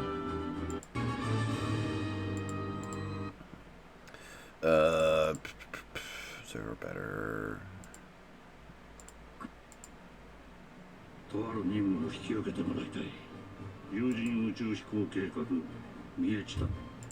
私は実験体でもいいから人間の力を借りてでもいい。It does look like it's had some kind of jank moments, but I still like the character designs at least, and the voice cast seems good, and that's where all the money went. Whoa, the fangs! The fangs! This is awesome. This looks great. Look at that look. Look at those eyes. That's crazy.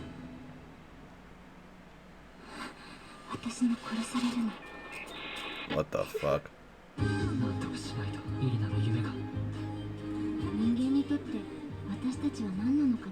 What the fuck? What is happening?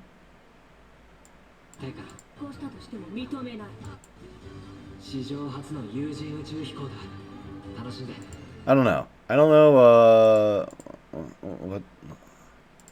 I'm not sure about the entire thing, but I don't know. It seemed interesting, at least. That was a Conan light novel. It ranked number 4, below Infinite Dendrogram. So, and what the fuck is this one? Ryo no Oshigoto. I think this came out I don't remember this at all. What the fuck is this?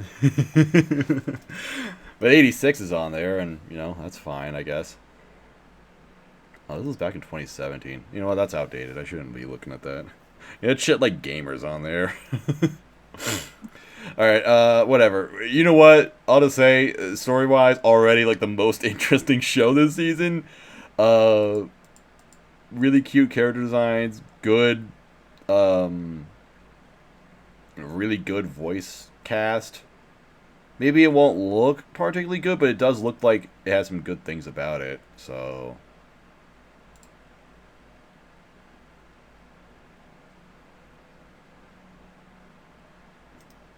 stop making these shitty hype threads. I'm gonna plan to watch this. This actually does look genuinely interesting. So I'm gonna check this out for sure. I hope this one's good.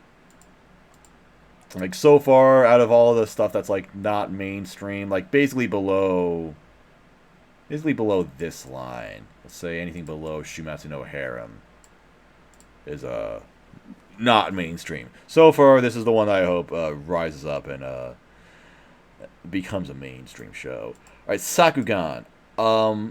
This is something that this is by the director of Sukasuka. That's why this one is a little bit familiar for me.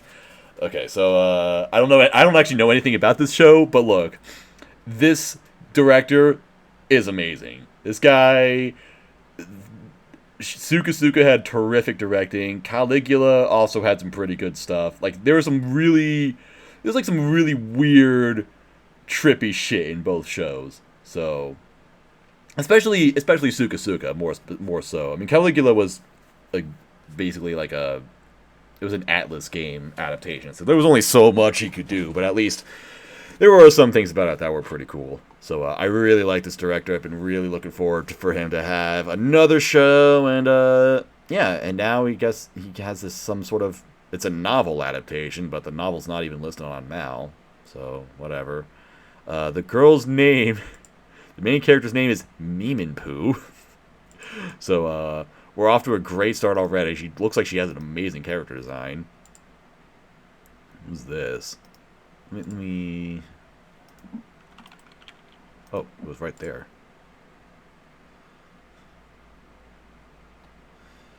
Gagumber.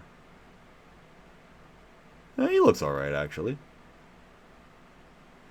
Yeah. Yeah, this is awesome. Fuck yeah. That's perfect. That's really wonderful. She looks cool. What is this? Okay. Keep your secrets. This guy is like, this guy looks like he'd be Diana's father in Little Witch Academia. It's like an old gender bent Diana or something. The boss who just wears some sort of skull mask. Long synopsis. Far in the future, the human beings were pushed into the deep underground world called Labyrinth, and they are living shoulder to shoulder. The Labyrinth has several colonies with severe settings, such as one having an insanely high temperature, while another is full of gold and silver. Among those, in a colony of Pinyin, resides a curious 9-year-old girl named Miminpoo and her father Gagenbar. As workers aiming for survival, they live in with the lowest profession of riding a working robot to dig ore. One day, Miminpoo pestered Gagenbar, a cave examiner who makes maps of the internal part of the labyrinth, to go travel together to find her mother. As a marker, Gagenbar holds the most dangerous yet attractive profession. One step outside of the colony is already deemed to be dangerous. One step outside of the colony is already deemed to be a dangerous area, and meeting a huge mysterious creature that loiters the cave. One's chances of living will be cut down to 5%. Okay, sorry, I read that badly, but hopefully that made sense. It makes sense when I read it like the third time. Since it is a dangerous racket to explore the unknown world, the map they hold is valuable and can be sold at a high price. However, is the price for their curiosity higher? What could be the cruel truth that is hidden among them? What awaits at the end of the test?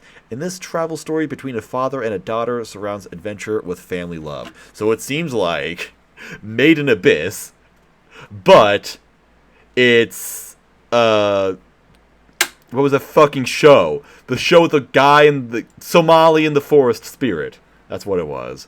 It's Somali in the Forest Spirit, but it's Made in Abyss. I already like that it has like this very weird, detailed setting with like, I don't think specific rules is the right way to put it, but maybe it could or something. It seems pretty fun. Episode 1 discussion. Wait, August 5th? Hang on. What? How the fuck has Stark already seen this? First episode premiered for Crunchyroll's Virtual Expo. Shock Factor. Cool. Decadence. Maybe.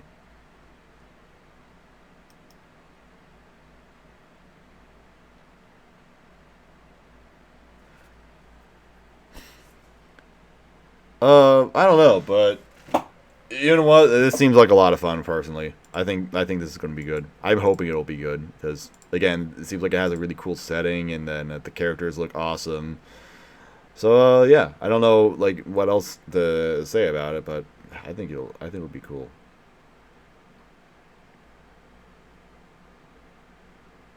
Masaki Endo. What are other? Oh, Hanakana is on this. Cool. Good for you. Masaki Endo. I thought his name was familiar, but I think I'm just wrong and dumb or whatever. Okay.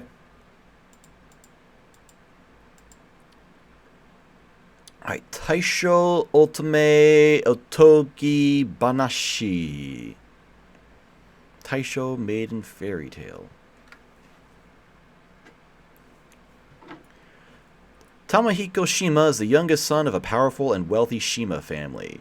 Blessed with great fortune since his childhood, he grew up wanting nothing but affection from his oftentimes distant family. After losing his mother and crippling his dominant arm in an accident, ouch, Tamahiko fell into deep despair and is cast aside by his own father for his handicap. Damn, that fucking sucks. Fuck that guy. Condemned to live isolated in the countryside where he would not bring shame to his family's name, he resigned himself to dying alone. Until one day, a young girl named Yuzuki Tachibana... Wasn't that the name of the girl in Tonikaku Kawaii? Maybe I'm totally wrong. Maybe I'm totally fucking wrong.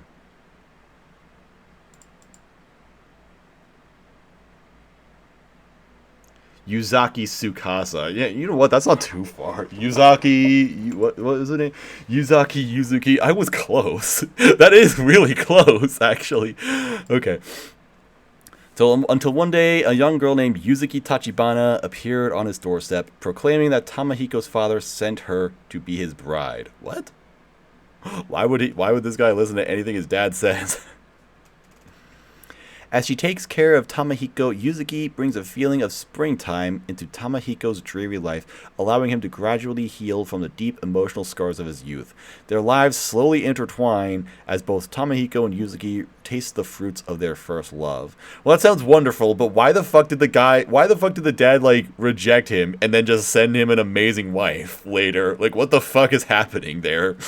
That is really weird. Wait, her 14-year-old bride, she was purchased for 200,000. What does that mean? Excuse me? What? Why do you mean she was purchased? What is this? Wait, what is this fucking series? What am I reading?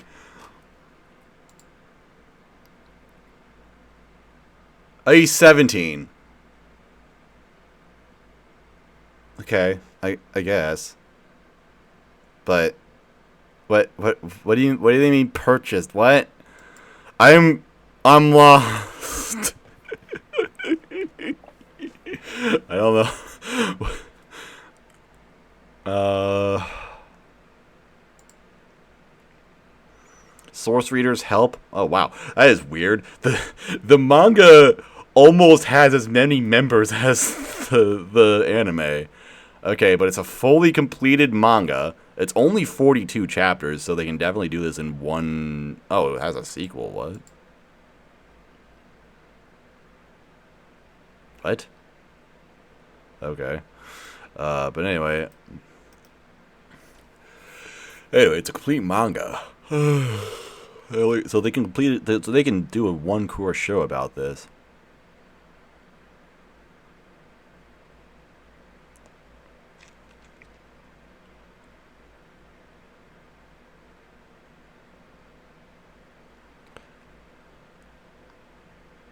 Is anyone going to bring up the thing about him purchasing a wife? Am I the only one who's looking at this like, huh? Excuse me. Boy, is it sugary. I'd like to think. Hang on. Blah blah blah blah blah. Okay.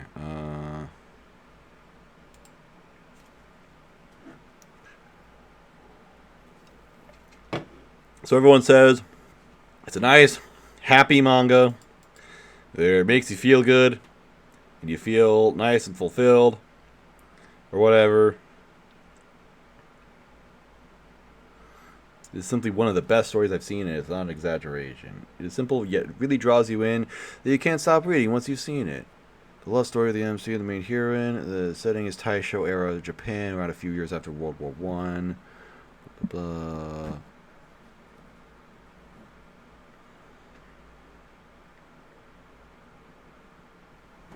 As a fan of the romance genre, this is an instant favorite. I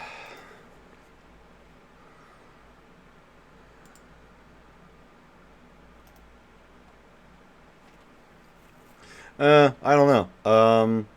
But everyone, okay, so I don't know. Maybe I felt weirded out by it, but like everyone is saying, hey, this is actually really good, so maybe it's fine. Why isn't this, if this manga is so good, then why isn't there more hype for it? Question mark.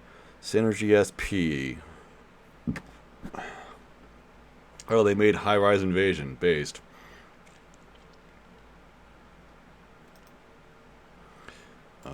Jun Hattori. That name seems familiar. Never mind. Just kidding. Ha ha ha ha ha ha ha ha.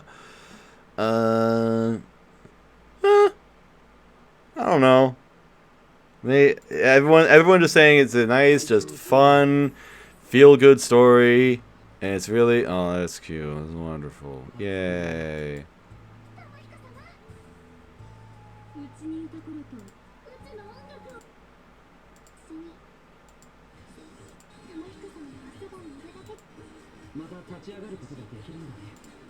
Basically, it's like Tonikaku Kawaii, but it takes place 100 years ago. I think that someone just watched Tonikaku Kawaii and looked around like, what other romance manga can we get that are feel-good stories where the main character where the main girl's name can be shortened to Yuzu. What can we do? What can we got? And then they pulled out this thing, and it's like, all right, perfect. Make an adaptation right now. You know what? I'll plan to watch because it does have a lot of hype surrounding it.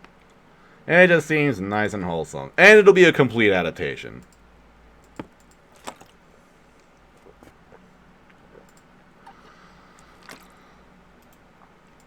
Alright, Yasha Hime is getting a second season. This is the Inuyasha sequel that I was really hyped to see last year, and then I only watched like 9 episodes because I'm fucking bad at watching things. I watched 6 episodes, I'm sorry. I heard it wasn't like good. I guess the story like didn't really go anywhere. I don't know, I'm not an authority on this. I enjoyed the 6 episodes that I watched. I had a lot of fun with this personally. It was very nice to see. So I guess the thing is like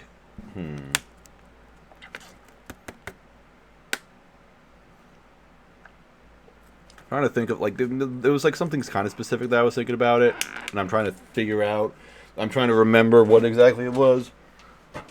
I think the thing with Yasha Hime is that it's kind of a series that's like it doesn't really stand out on its own very much, and it doesn't really do anything particularly well. So I think how much you actually like this and engage with it depends on how much you enjoyed the original series, basically.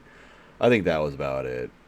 It's not like there wasn't really anything about it that was like interesting. It's just like, yeah, it's like new Inuyasha stuff, even though it's new characters and we haven't seen the old characters like ever. I don't think. I don't actually know if they show up at all. I have no idea. I didn't watch it. I mean, some of them actually do, but I don't know. So yeah, but I'm gonna. I'll watch this eventually after I watch the first season, which will happen eventually. I'll get around to it eventually. I'll watch it. Don't stop bothering me. I'm gonna watch it. Okay. All right. Shinka no mi shiranai uchi na ni kachigumi jinsei. Seiichi Hiragi is an ugly, revolting, dirty, smelly fat ass. These are the insults hurled at him one after another about his appearance. Such was Seiichi's miserable school life. Epic. One day, a voice claiming to be God announced over the public address system to be prepared to be transported to another world. The entire school, including Seiichi, were sent to a fantasy world featuring game-like elements such as levels, stats, and skills. However, the gods still had preparations to complete the transfer, and would send them over as soon as the hero summoning ritual was ready. The classes all formed groups to wait for the transfer, but Seiichi alone was excluded, and as such was summoned to a different area. After being transported, the first thing Seiichi ate was the fruit of evolution, which would come to greatly change his life. This story follows Seiichi from being bullied by his classmates, neglected as a companion to his hard work, positive attitude, surviving in this new world, and as a result he becomes one of the champions before he knows it. So it's Ari Ferretta.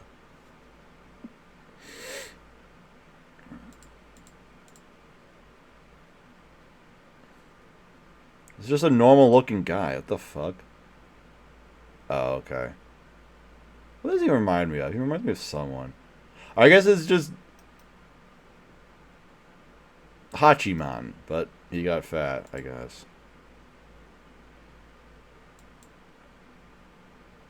What? What? Okay. Why is Hanakana voicing this character, that character?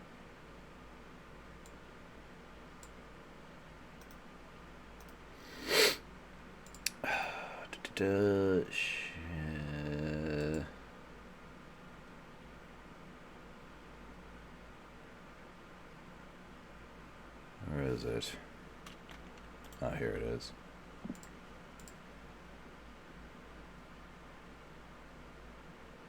You know how important the main character is. He's basically non-existent on this cover.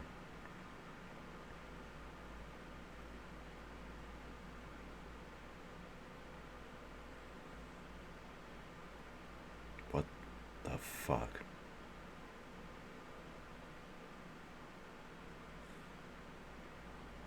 I can kind of get behind the character designs. This is like a discount Vivi. I can kind of get behind the character designs. They're not terrible. They're actually kind of alright.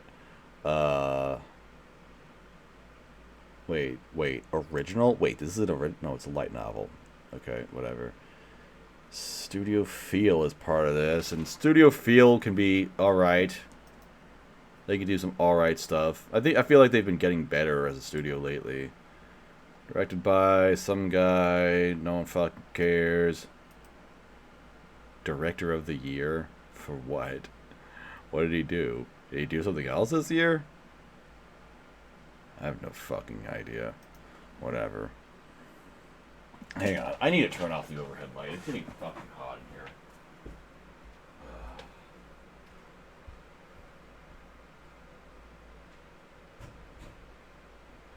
Because my family turned off... I don't know if you can hear that. Because my family turned off the AC because it's not warm enough for AC, and that's fair. You can open up windows, except I don't have windows down here.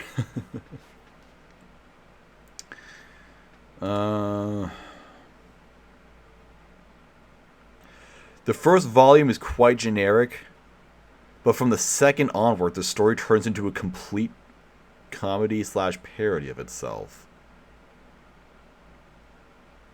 Why is this guy formatted the fucking post this much? The purpose of the novel is to make readers laugh. Far out. Had no idea. I would like it if it was Kyoto Animation. Yeah, good luck with that, dude.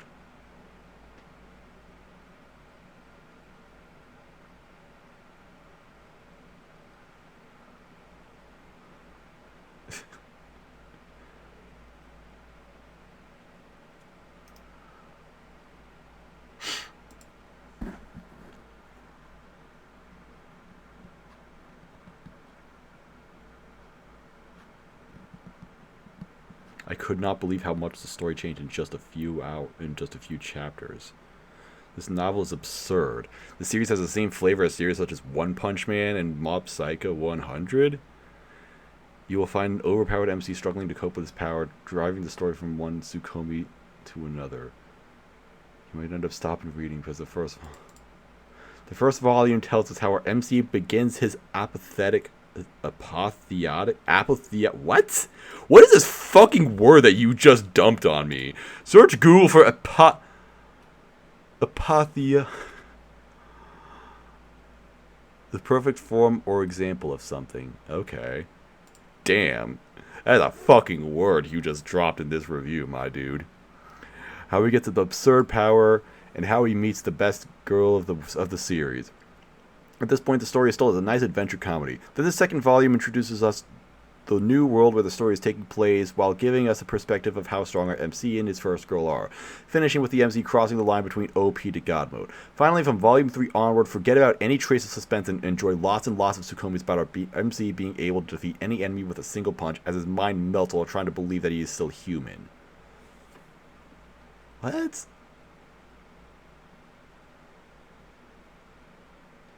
Okay, so you know, I'm in a weird way, like I'm actually like kind of interested. I'm kind of interested in seeing where this goes because, you know, I guess they're doing something a little, maybe not different, but like, I mean, it's at least a little unusual if the story's like going to completely change in a couple episodes. I'll try it. I guess this is like one of those 3-episode rule sorts of things, where you just really got to watch more than 1 or 2 episodes. So, yeah, okay. I'll try it. I'll try it. And if it sucks, I'm going to place a hex on all of those people who were like, "Oh, it's so different and it's a lot funnier," or whatever. Although one of those reviews complained about that. All right, Kyukitsuki Sugu Shinu. The vampire dies in no time. Vampires are said to have many weaknesses such as garlic, crosses, and sunlight. Game-loving vampire Lord Draluk just so happens to be weak to everything. He dies turning into a pile of ash at the slightest shock. Wow. I was about to say, how does he live? But he doesn't. But, after vampire hunter Ronaldo learned of the castle inhabited by a vampire rumored to have kidnapped a kid, he went there intending to take the devil down. However, the vampire turned out to be Draluk, a wimp who keeps turning into ash at the smallest things. Moreover, the kid wasn't being held captive, he was just using the haunted house as his personal playground. When his castle is destroyed, Draluk moves into Ronaldo's office, much to the other's chagrin. Despite their differences, they must try to work together to defend themselves from rogue vampires, Ronaldo's murderous editor, investigators, and more, with Draluk dying continuously along the way. Oh, okay. I see Daisuke Ono is doing the OP, but he's not in the voice cast. So, okay.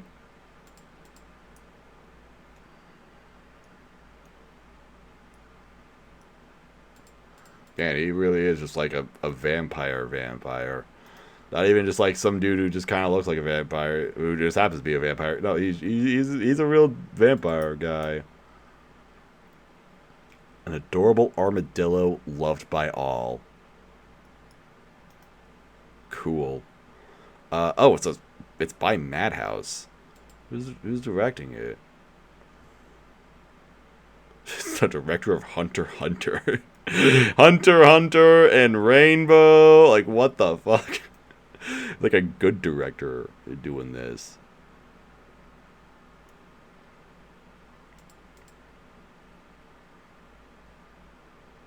Okay, no one is reading the manga at all. Even though it's been out for 6 years. But, huh. Huh, interesting.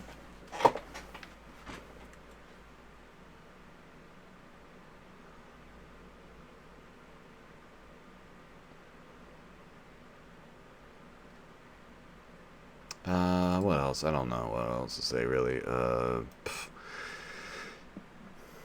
Do I watch it? Let's watch a preview.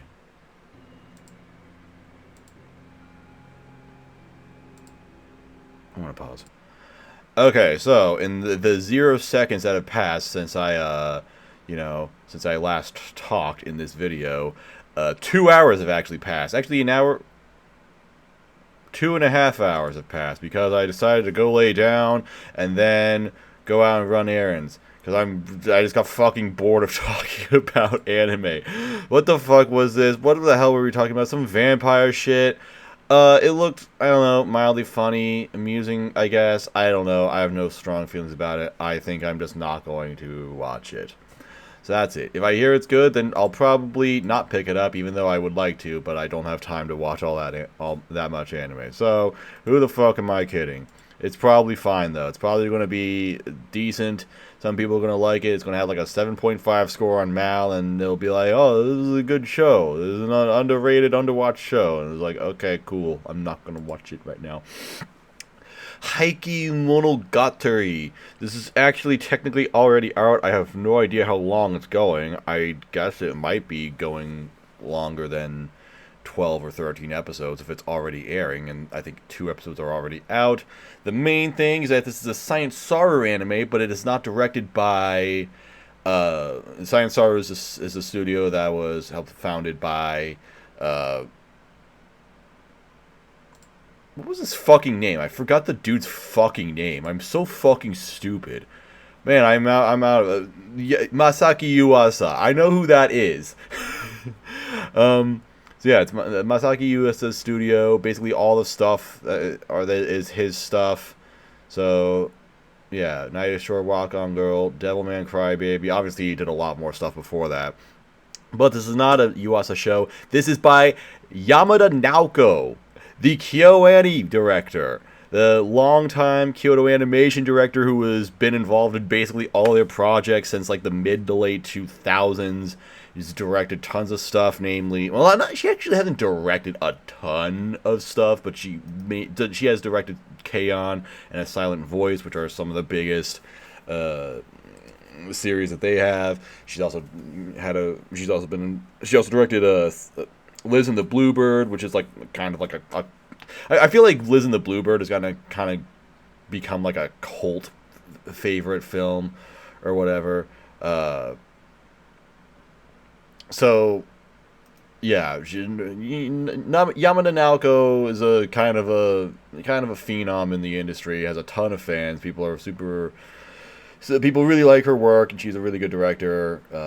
And obviously, she directs episodes of basically at least one episode of basically every other KyoAni show. But she has apparently left Kyoto Animation. Now is working with Science Saru, which some people were like really sad and upset about that. But I feel like if she's gonna go anywhere, it's like I feel like Science Saru probably makes the most sense because this is a studio that also feels a little bit more progressive. I understand there might be some, complications that, like maybe conditions aren't as good as Kyoto Animation, which I mean, I don't think any studio can say they have conditions as good as Kyoto Animation or whatever. But I mean, again, you want to talk about a place where she could probably have, as much creative freedom as possible, and maybe work on stuff that's maybe more progressive. I feel like Science Saru is a really good fit for her. So hopefully I haven't seen this yet, but some people are really liking it. So I hope that she just continues her career here, and she can just continue making good stuff over here. It's kind of funny how this like just kind of appeared. It's like this literally got announced like at the beginning of September, and then they're like, we're Science Saru. We now have Naoko Yamada, and also our show comes out in 2 weeks. It's like, okay, that was very sudden, and now it's out. So once again, people really like it. The anime will be broadcast on TV, on Fuji TV's programming block in winter 2022. Funimation will stream the anime in advance on September 15th. And Fuji TV on demand, and Bilibili will stream the anime on September 16th. Okay, that's just weird. I guess they said if you have a TV, fuck you. Get on streaming. So, whatever. I don't have any strong feelings about that. But yeah, it looks pretty cool so far. I will definitely watch this. Kind of weird character designs. See, like, as far as like character designs go, like this does look like something I would see from a Yuasa anime or something. Like this does seem like something they would do. It's a historical novel adaptation, apparently. This seems like something a little bit unusual, a little bit different, maybe even experimental. But it's Naoko Yamada instead. So cool, excited to see her return to anime. Really, she hasn't done anything since the KyoAni Fire, and I guess this is her, just moving on with that. Okay, I wish her all the best. Deep Insanity, The Lost Child. Huh? What is this? What in the world is this?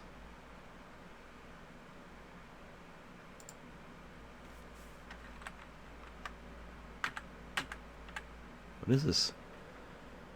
Okay. Why is he getting stabbed in the ass? Someone just like drew a picture of him getting stabbed in the ass, and they were like, yeah, that's going to be our poster. Madness and unawakening sleep, Randolph syndrome.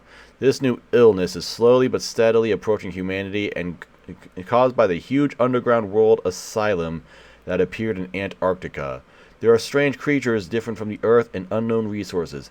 People bet their lives on the depths of the mysterious new world to get huge wealth, organizational plots, or their own ambitions. And here alone, a young man with a wish in his heart is trying to challenge the front line of Asylum. It's an original anime. Okay. Hey, Konomi Suzuki. I thought she was on hiatus. I guess she's not on hiatus anymore.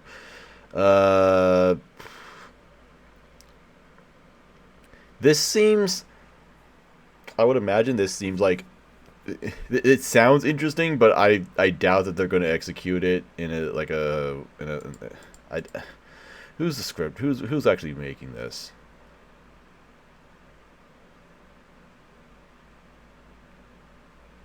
Tokyo Wonder Boys.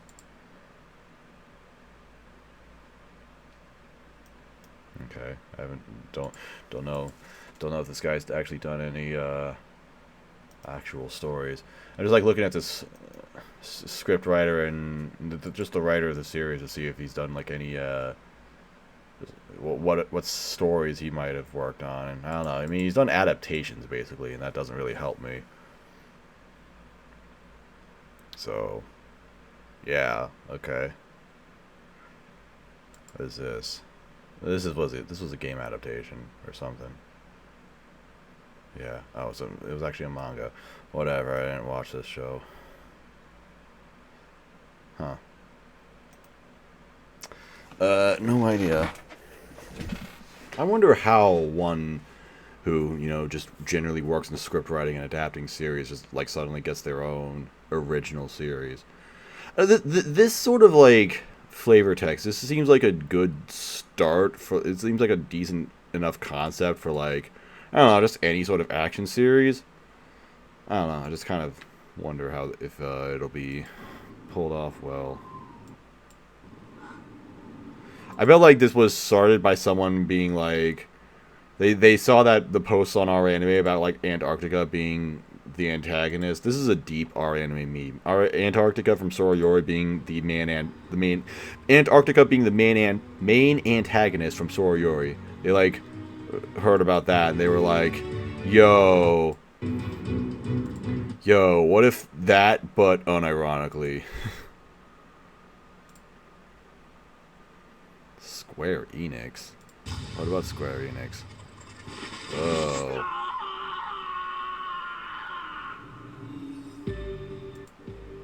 そこに存在するのは地上とは違う異形の生物たち。多くの人々はまだこの謎に包まれた新たなる世界を知らない。Made in Abyss. 近い将来。It's like the exact same shot from Made in Abyss.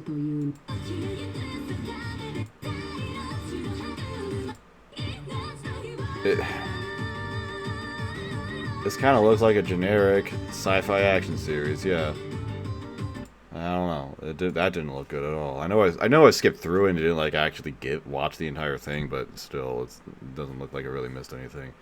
I think this is going to be a forgettable seasonal. I'm not going to watch it. But if I hear it's good, then cool. Good for them. Alright, Osama ranking.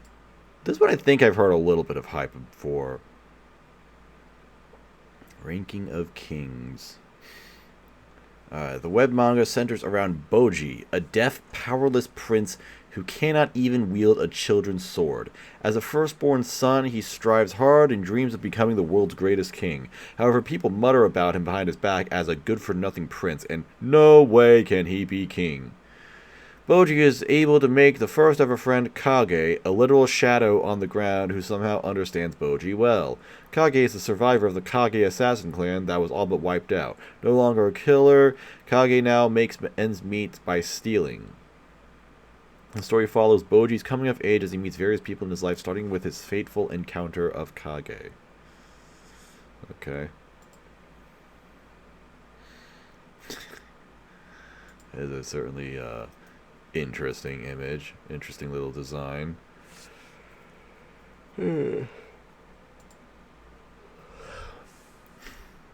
at this little doofus. Little doofus. Oh, okay.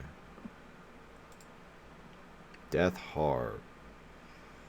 Somehow this name fits this image perfectly.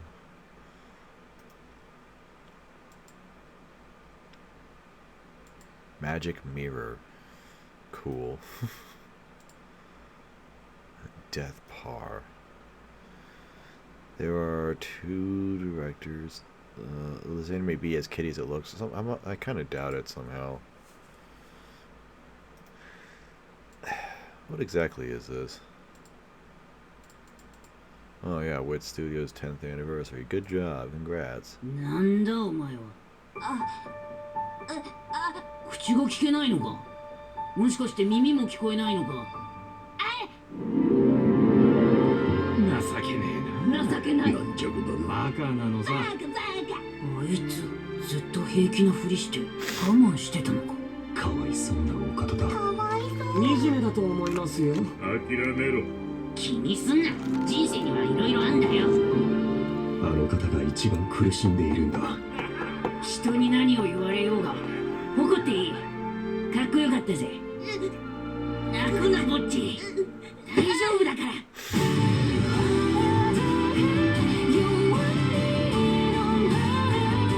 まさか見殺しにされたんだよな。見を捨てたんだ。どっちが。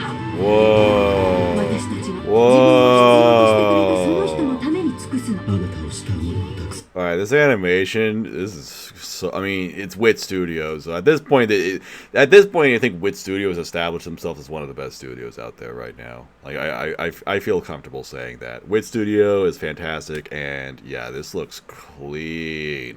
Very sort of, I don't know if unique is the right word, but it's a bit of a different art style than, just general, mainstream anime, and they are doing it justice.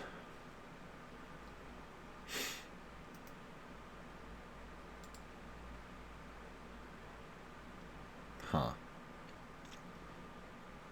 basically he's done nothing, but he's like the main director of this one series.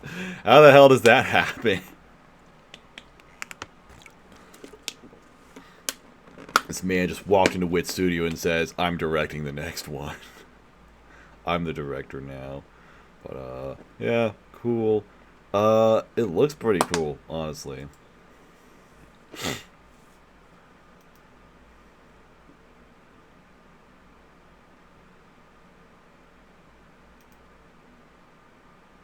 Yeah, I don't know, something about it, seems pretty cool. So, I'll plan to watch.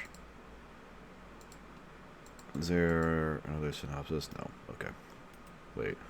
What did this thing say? Oh. Alright, yeah, I don't know. Not much to say about it, but it does look pretty cool. Muv-Luv Alternative. I forgot what Muv-Luv, I guess Muv-Luv is a visual novel series. I have no idea what the fuck this series is, but, I'm gonna assume I don't know if I actually need to see the other Muv-Luvs, but I'm just gonna be real. I don't care. If I don't need to see Muv-Luv to watch this new one, then okay. But if I do, then yeah. Either way, I'm not watching this. So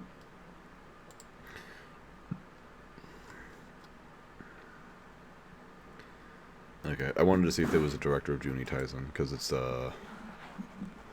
one of the studios of Juni Tyson. I wonder what that guy's been doing lately. What has been the director of Juni Tyson? What has he been up to lately? Naoto Hosoda. Hey, he also directed Devil is a Part-Timer season 2. Maybe he'll come back. Oh yeah, wait.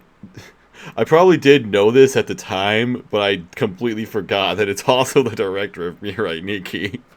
Which just makes a lot of sense, really. They should have gotten him to direct Platinum End. That would have been sick. Oh my god. Okay, Visual Prison. There's probably some sort of joke that could be made about that for, I don't know, like bad anime or something. This looks like a shoujo ai sort of thing. What?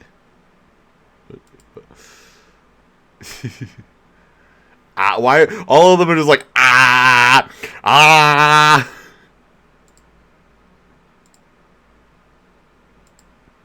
Is this like going to be like... Is this going to be like fucking Hypnosis Mike? Where it's just like this edgy looking show, but actually it's just so goofy and hilarious that it's just amazing. I mean, it's one like Hypnosis Mike came out fall 2020. Fall 2021, they have another. I mean, well, Hypnosis Mike was a mixed media sort of thing, but this seems. I mean, this one is probably also a mixed media project. It looks like one. This is another just original music anime by A1 Pictures. That is with a lot of guys. With a lot of guys.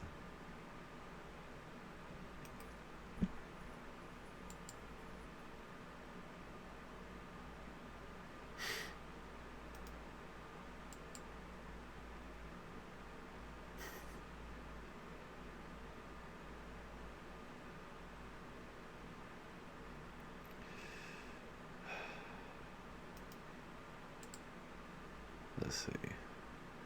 He likes coffee. Birthday December 24th. Cool. He's now.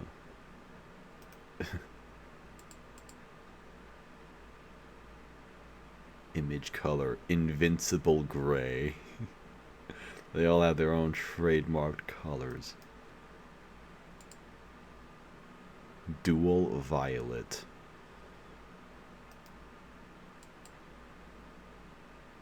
Innocent yellow.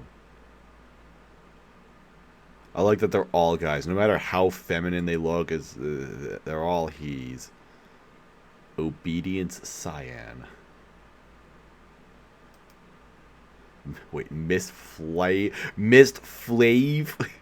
What a name.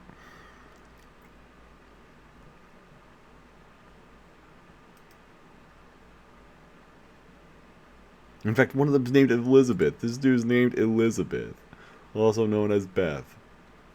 It's like, what? All right, I'm not here to judge or anything. I just think it's cool. Yes, what the fuck is Anji Yuki? A boy who wrestles with deep-seated loneliness and can't fit in. With nobody to call family, he leaves his hometown. Longing to see an artist he admires perform, he heads for Harajuku, where he encounters a live battle between Visual K units Eclipse and Lost Eden. Overwhelmed by the energetic performance, he's suddenly struck by an intense pain. Oh no. I'm gonna pause this. This is probably gonna get copyrighted. Yeah, it's like a boys' idol show. It doesn't really seem to be doing. I mean, it kind of has like this extra sort of, I don't know, layer to it with them being vampires, I guess, because that's a big deal, I suppose. But I don't know. I don't think it's really going to be that crazy and just weird like Hypnosis Mike. I mean, Hypnosis Mike was just right off the bat just pretty crazy. Elements Garden.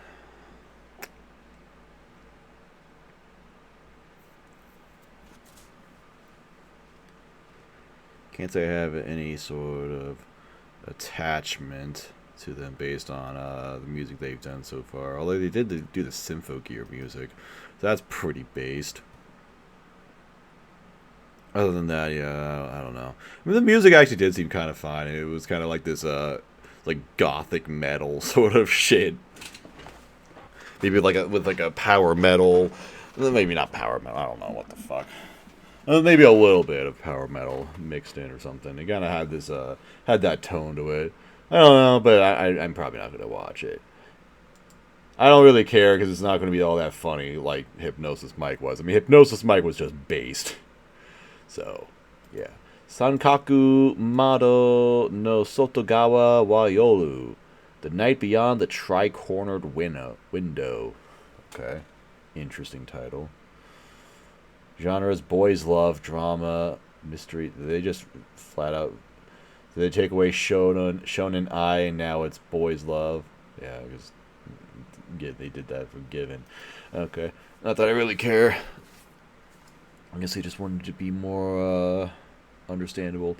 Anyway, shy bookstore clerk Kosuke Mikado has the ability to see ghosts and spirits, an ability he wishes he didn't have, since what he sees usually terrifies him. Rihito Hirakawa, an exorcist who performs an exorcist with oh my god, damn it.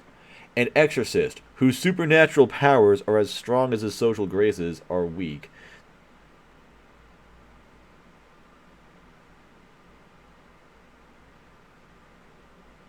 Oh, whose supernatural powers are as strong as his social graces are weak. Okay. Doesn't seem to fear anything, mortal or otherwise. When this odd couple gets together to solve the bizarre cases that come their way, their work methods may not be entirely safe for work. What did they mean by that? I guess they fuck. That's gonna be it. They fuck. They get to work, and then they work on themselves. What if there's like, hey, get to work, and then the other dude's like, get to work on this dick, boy. Hell yeah. Awesome. I'm down for that. Teaser, PV, teaser, and what is the difference? Which one do I go with? Which seat do I take?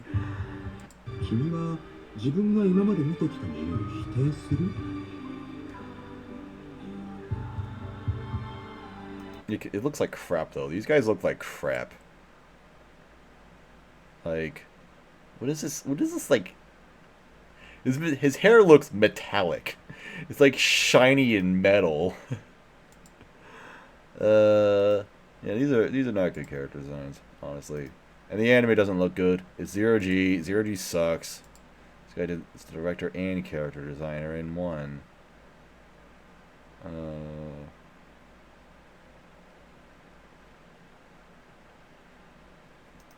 No idea, really. Production assistant for recreators. What the hell is a production assistant? Isn't everyone involved in a production technically a production assistant? Am I wrong? Whatever. Will it be BL or not? Will it be BL or not? Guys, can someone tell me if it's gonna be BL? I don't know. It's really vague. I can't tell. Anyway, okay. So have fun with that. Kaginado, an anime with no studio. It's made by Key. A crossover television anime featuring chibi renditions of characters from Canon, Air, Clanad, Little Busters, Rewrite, and additional Key franchises to be revealed at a later date. They just straight up made Isekai Quartet, but it's Key.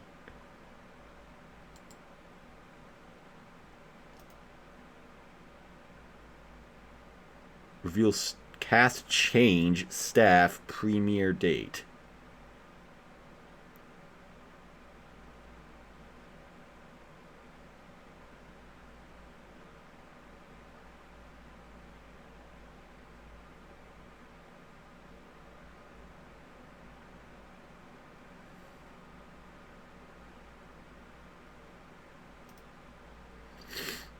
Anyway, it's a short chibi anime. Maybe not short. Maybe it's not short. Well, maybe I don't know. But it's a crossover with Key visual novels.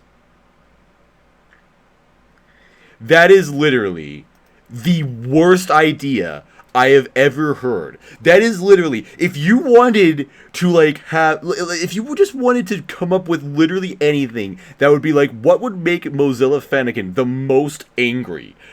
Just say Isekai Quartet, but it's Key. It's Key characters. Actually, wait a minute. You know, I'm thinking about it. I gave you a glimpse of Rewrite in my review for Rewrite, and here's the thing. In this review, I basically say that Key and Jun Maeda should just stop trying to make serious stories and just go straight up comedy. And if that's what this is, then wait a minute. That's actually an improvement. This is a good idea, actually. Good anime, plan to watch. 10 out of 10 anime of the season. Alright, fuck those guys. Build, divide, code black. Hashtag 0000000. Cool. I can see it. The way I win. This time, I will beat him. So come at me again. Except, Bloom, Gambler of Souls. In New Kyoto, a city governed by the king, one's worth is determined by his or her strength in the Build Divide trading card game. That's what this is. Rumors swirl about New Kyoto and its king. If you defeat the king in Build Divide, any wish will be fulfilled.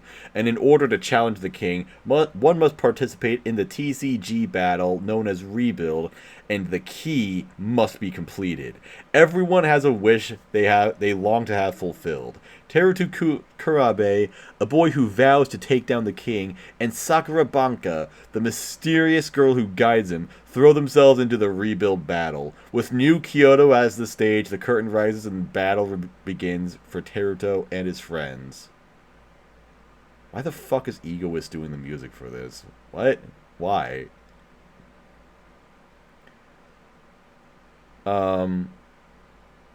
TCG rules video.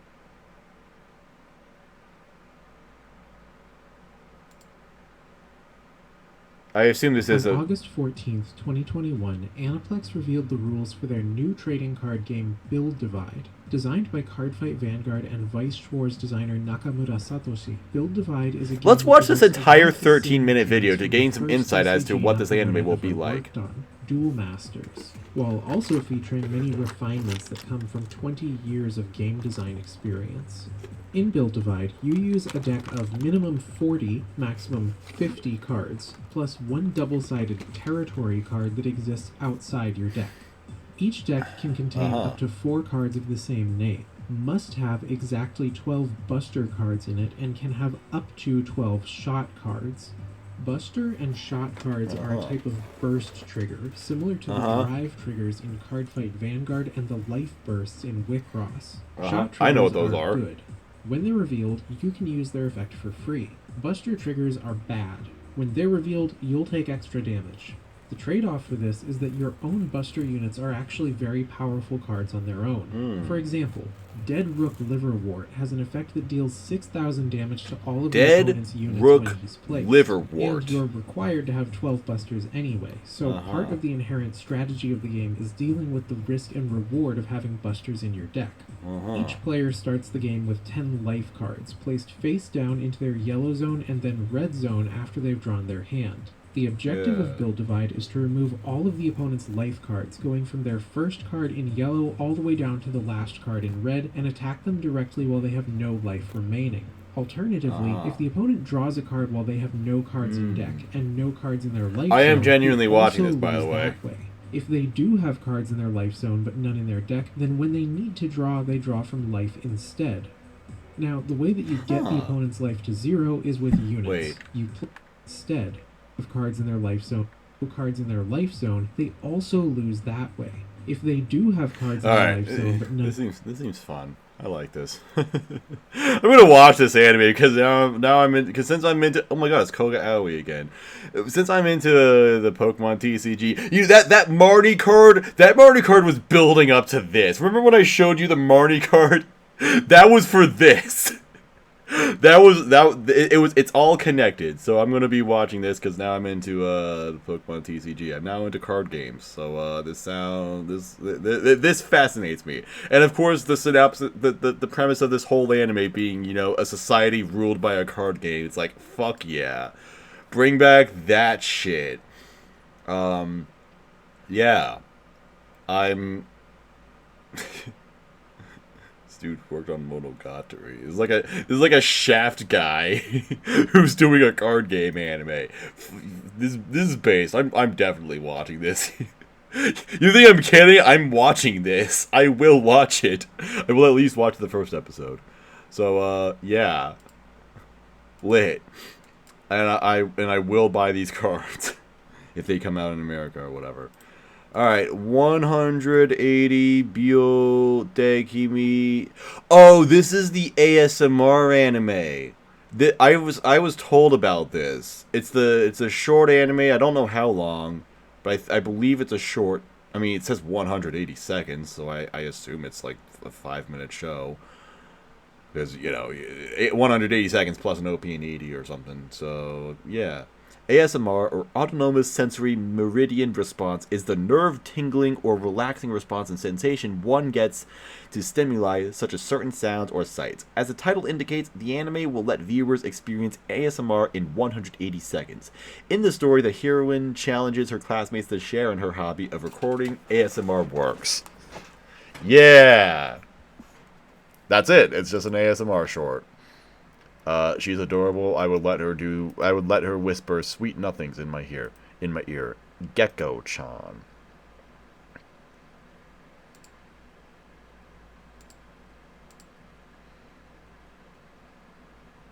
Good luck with ASMR anime. Hope he sees this, guys.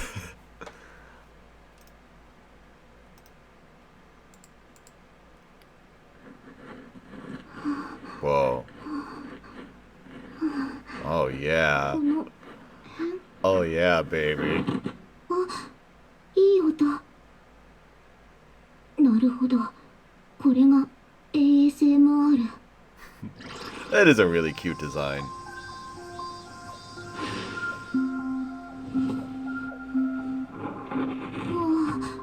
Whoa. What the fuck? I've never seen this before. You could use like mannequins to do ASMR shit, like the ear cleaning shit. That's crazy. The those sound effect like text pop-ups seem kind of goofy, but whatever. This can be very good or very weird. Nah, if it's very weird, it means it's very good. Yeah, I'm watching this. I will definitely check this out.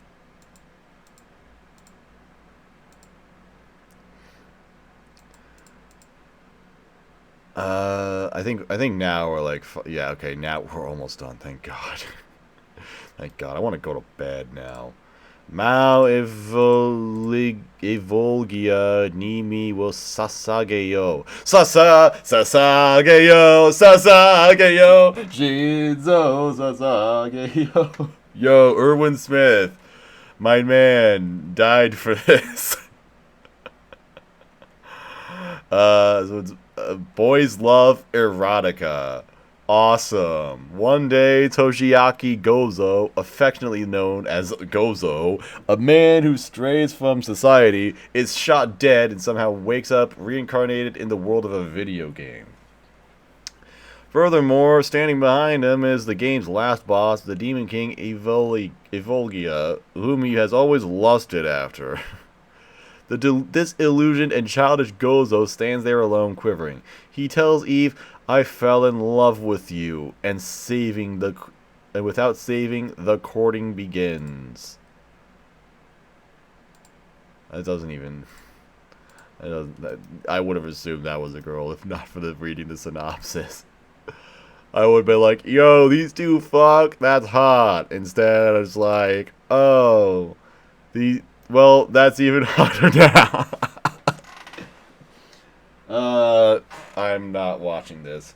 So, cool. Goodbye. Deji Meets Girl, an original anime by Leiden Films. Maise Higa is a listless first-year high school girl who works part-time at the front desk of her family's hotel in Okinawa. Meets an Ichiro Suzuki. What? What? His name's Ichiro Suzuki. Why is his name Ichiro Suzuki? What? Hello? Wait, hang on. What does this mean? Oh my god, it's an anime about Ichiro Suzuki. What? A mysterious youth who came alone from Tokyo as a hotel guest. Since Suzuki's arrival, Deji things have been happening around Maise, like fish swimming around the room or a giant banyan tree smashing through the hotel's ceiling. Deji is an Okinawan word that means totally or very, okay? Why is his name Ichiro Suzuki? Maybe it's just like some random dude who's like, yeah, I'm not actually from here, so I'm just going to name a Japanese dude I know. Ichiro Suzuki.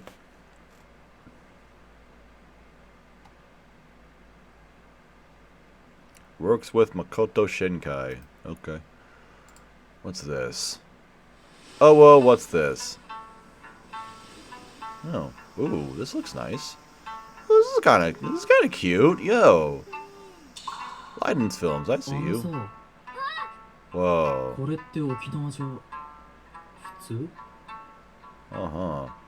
Yeah.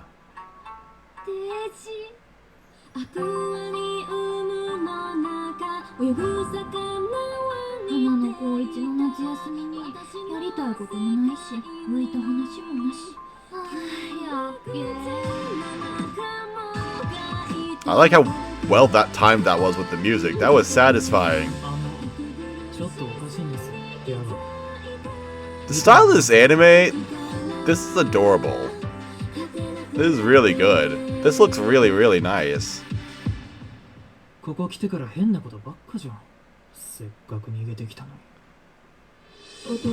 It's sort of like pastel colors with the kind of thick outlines. I'm down. I dig it so much.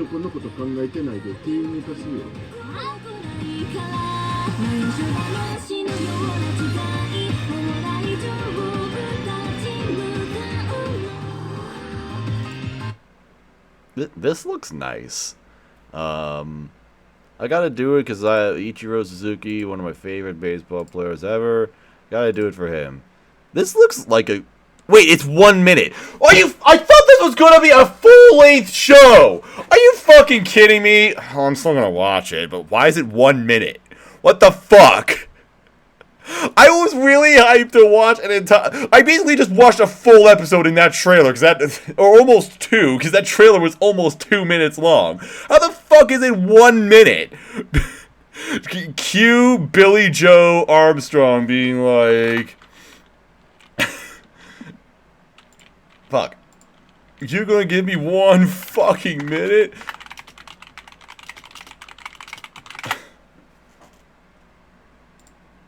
Jesus Christ, we've got 4 fucking minutes left? The fuck am I gonna do with 4 fucking minutes? Sign right there. 1 minute. This is my reaction to this anime. Let me fucking tell you something.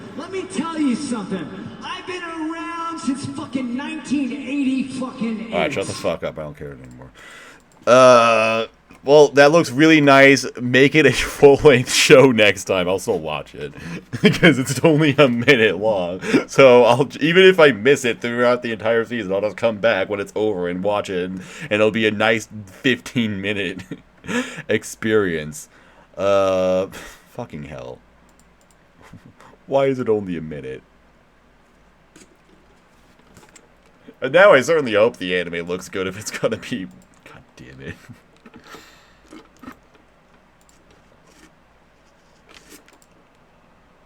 Lupin, the third part, 6.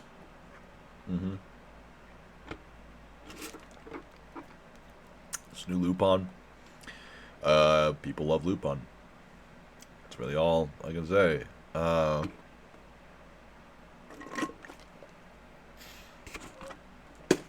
R.I.P. Monkey Punch.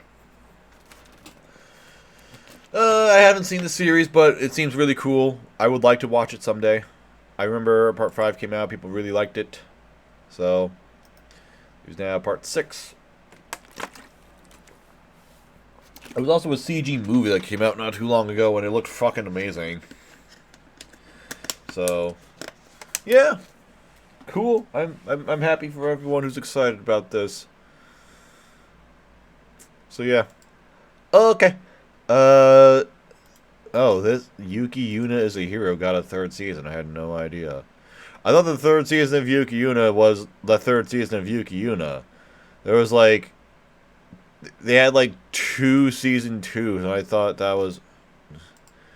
This is confusing. What was it? Oh, one of them was a prequel. Okay. Whatever.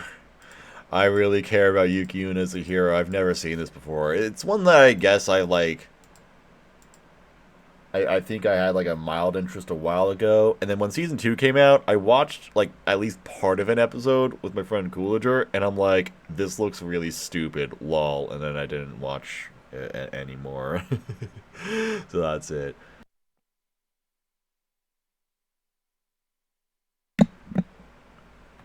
So, yeah. Okay. I think it's like it follows in the footsteps of Madoka, where it's like a cool, heroic, cute, magical girl series, but also it's like really dark, and I think characters die in it or something like that. Whatever. Cool. Good for you. All right, Shikizakura. What is this? Wait. Okay, hang on. I'll be back in a minute. Alright, what the fuck am I on? Shikizakura, where cherry blossoms are in full bloom while trees are covered with autumn leaves. In this place, where the transient world meets the spirit world, a ritual to save humanity is about to begin. High school student Kakeru Miwa, by a strange turn of events, winds up being an irregular member of a power suit team tasked with battling Oni. These Oni possess humans and try to cling to the transient world. Only the power suit Yoroi, which combine ancient secrets with the latest technology, can protect people from Oni. Okay, it's like it seems like a bad mecha series. Oka dances as a shrine maiden in autumn leaves and cherry blossoms. Heroic action with the past and the future, the transient world, the spirit world, thoughts and wishes all intersect begins here. Okay.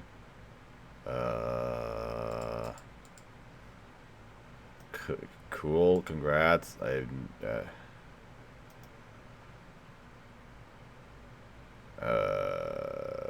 don't fucking know, dude, honestly.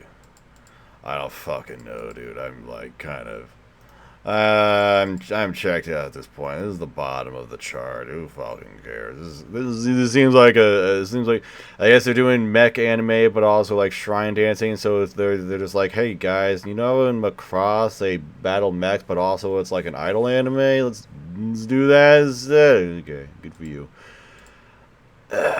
Pura Ore, Pride of Orange. Story takes place in Nikko City, Tochigi Prefecture, where girls aim for the top of the world through ice hockey. Huh? It's an ice hockey anime.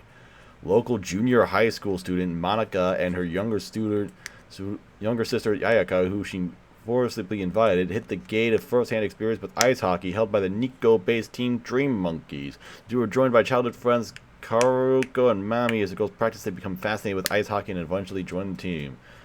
Well, that's wonderful. It's an ice hockey anime, but it doesn't actually seem like it's going to be good. These look like Love Live characters. Or really, I'm getting like Bang Dream vibes from this, actually. Like Love Live or some other fucking thing. Why are they... Wait. It's actually Love Live. I thought this was an ice hockey anime. What? What if... How is that pot... They're on ice! What the fuck is this?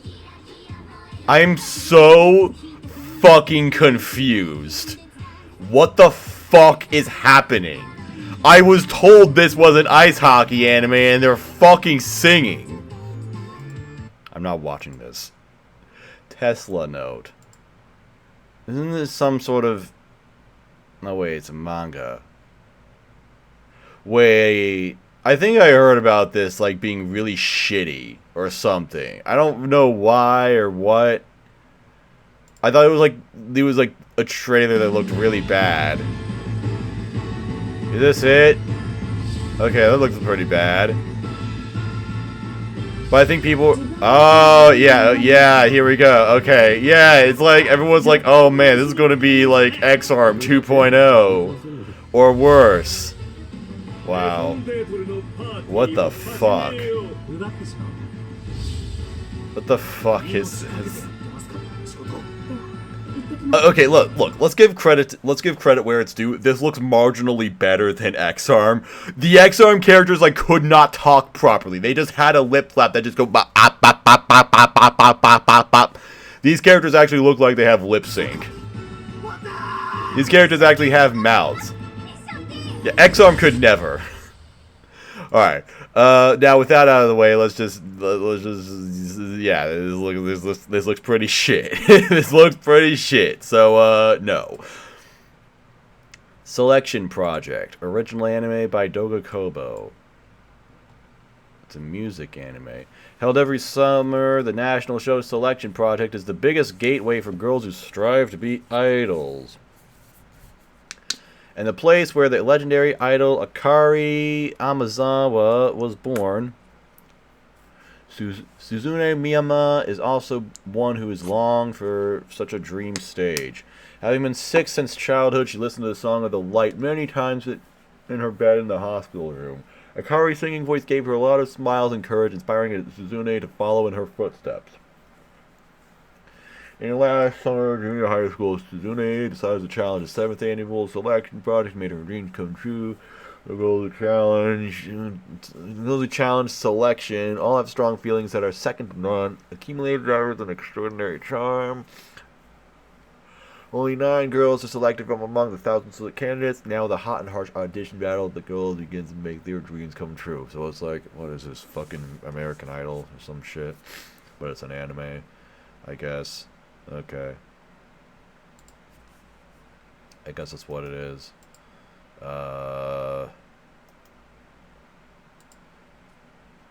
I don't think I'm particularly interested. It seems like it's just I don't fucking know, dude.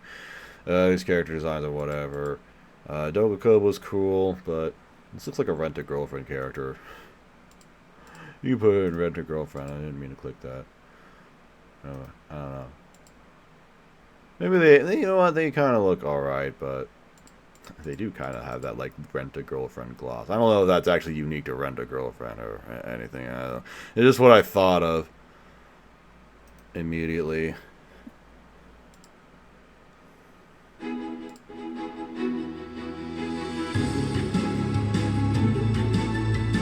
What the fuck is this effect? Stop doing that. Look, guys, this looks terrible. Stop. Why are they, like, coming together like this? Like, they're broken apart at first? And it's like, what the fuck? Stop.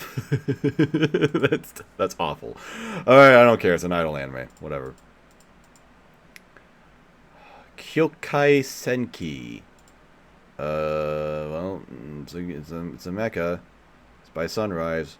The year 2061 AD, so Japan has lost its sovereignty, whatever.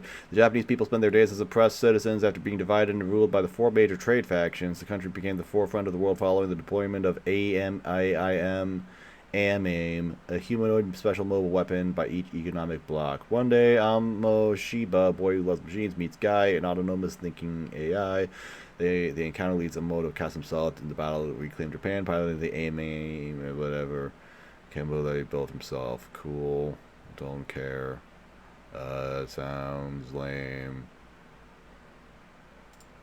It's like, oh yeah, there's like this big political turmoil, and then it's settled with mechs.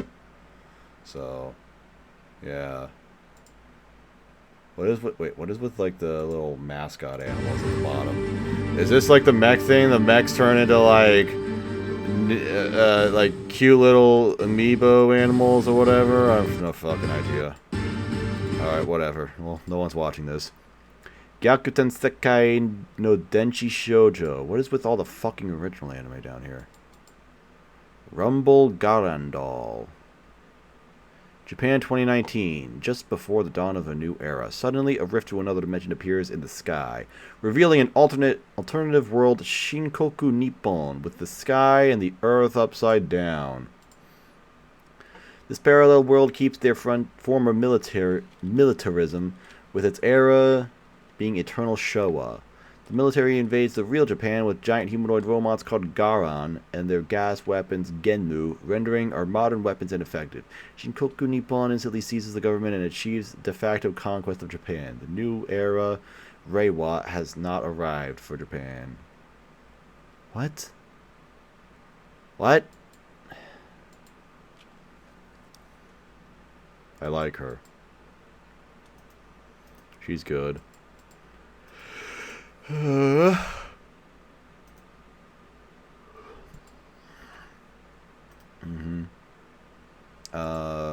Preview.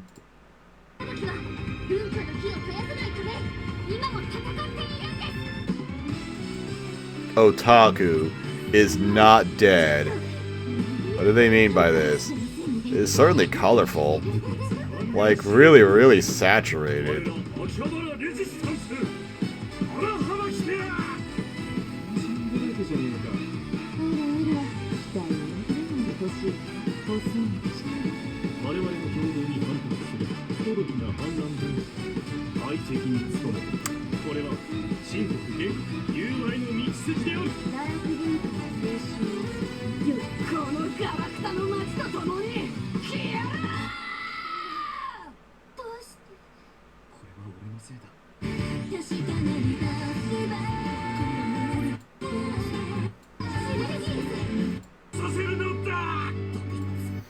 This actually kind of looks okay, but I don't know. Asami Ando. This is by the director that I fucking hate. This is by the guy who directed Astra, Kuzuno Hankai, fucking some other shit. I hate this director. I fucking hate him. Who actually made the story? If it's like a good script writer or whatever, maybe I'll... Makoto Uezu.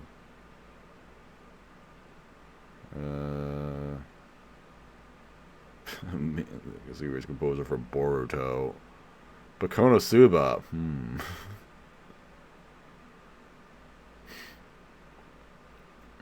I don't know.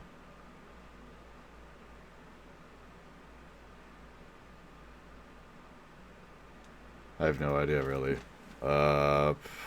Akio Watanabe. Whoa.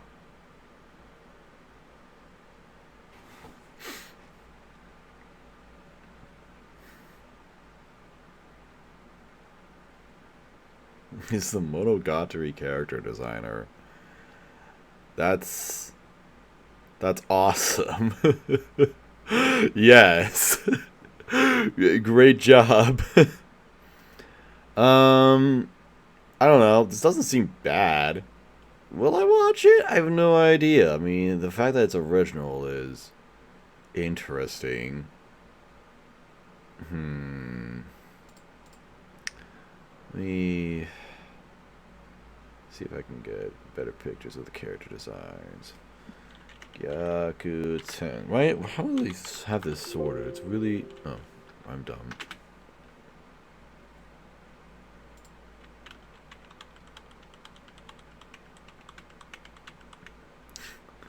Now that I think about it, it's like, oh yeah, I see it. That looks like... It kind of looks like Karen Araragi, just with completely different colors. I am seeing... the Monogatari character influence. Seriously, it's like I look at this and it's like, yeah, Shinobu. It's like on one hand, doesn't look like her at all, but at the same time, it's like, yeah, I see what they were going for here. I see where this is coming from.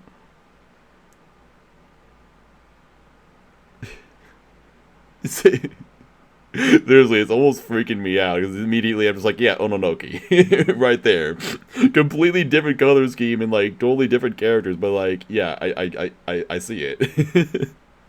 It's just like you just kind of have to know in advance. So yeah, I don't know. It doesn't seem bad. It seems kind of all right. Do I plan to watch this? I don't know if I plan to watch this, but...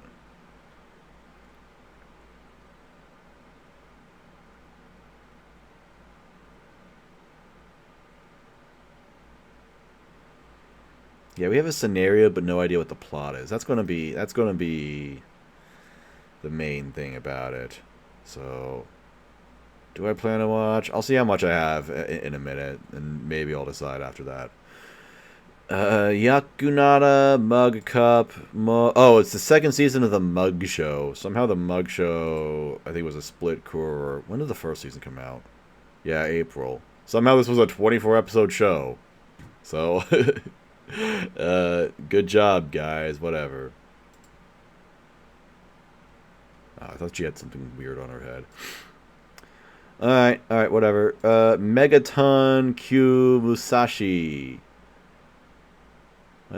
It's an ordinary town. There are people who live a peaceful and fulfilling life. They don't know what is false peace and the torture of the earth has already been destroyed. 99% of the human race has been wiped out by a mysterious alien force from outer space. The enemy is known as tractors.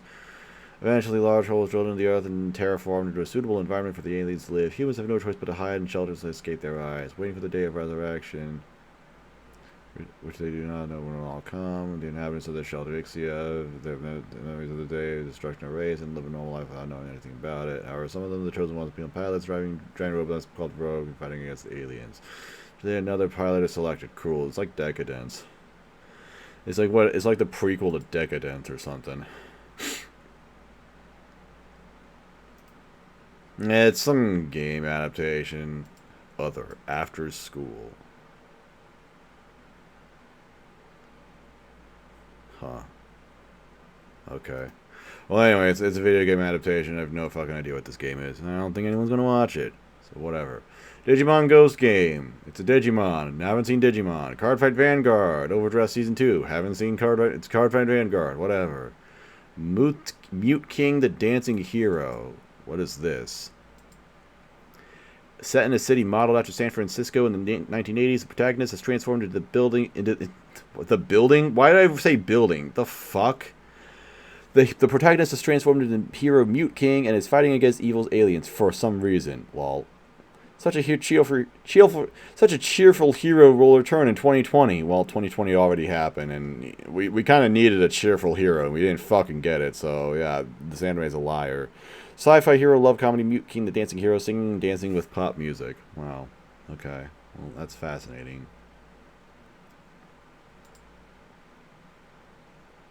That's awesome. I like her. Rie Takahashi. These character designs are good. If this is like a 5-minute show, I might watch this. It seems like it would be.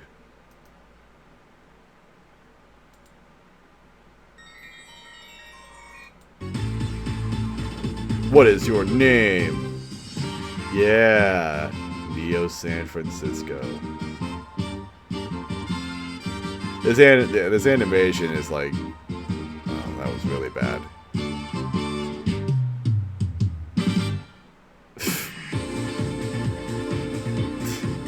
What did I just watch? That actually looked kind of terrible. the animation looked like shit, but maybe if it's like 5 minutes, I don't know, it'll be fine. I don't know. If it's 5 minutes, I'll watch it. Maybe.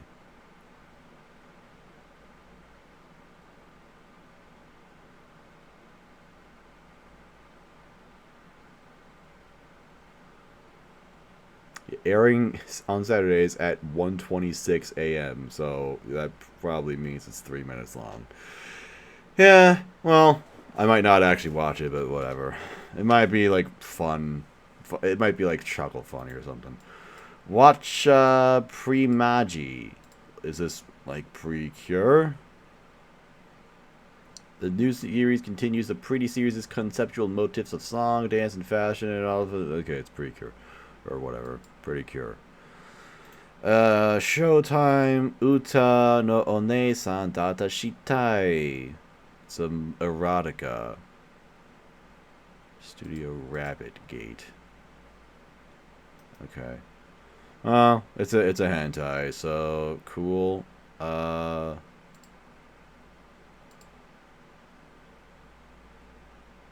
I don't like this at all.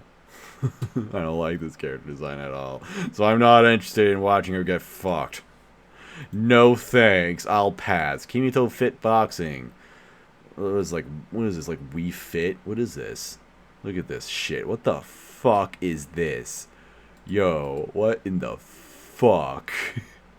No preview? I need to know. Wait, I'm actually fascinated. I wanted to see like a trailer or something. No discussion? Okay. Keep your secrets. We'll be back. This won't be the last time it will be the last time you hear from me. Chick Hip Dancers. It's a fan work thing. It's a kids show thing. Whatever. Who cares? And then gonna much on whatever, no one cares. Alright, ONA's House Husband Season 2, somehow, no idea why that was decided. They should have stopped. Other Jujutsu Kaisen movies coming out, and also Sword Art Online Progressive, you know, for like the 5th time, Sword Art Online is going to be good, guys, actually. So, yeah. That's it. I don't fucking care. So what do we got? What do we have in this? This season doesn't seem very cool, but I don't know. I have some stuff to watch at least, so let's see, what do we got? How much do I got? I got 3, 5, 8, 11, 14 shows. It's actually not a ton. Usually I start off with like 20. Okay, so let me put Garandal on there. Now we got 15. So 15 shows.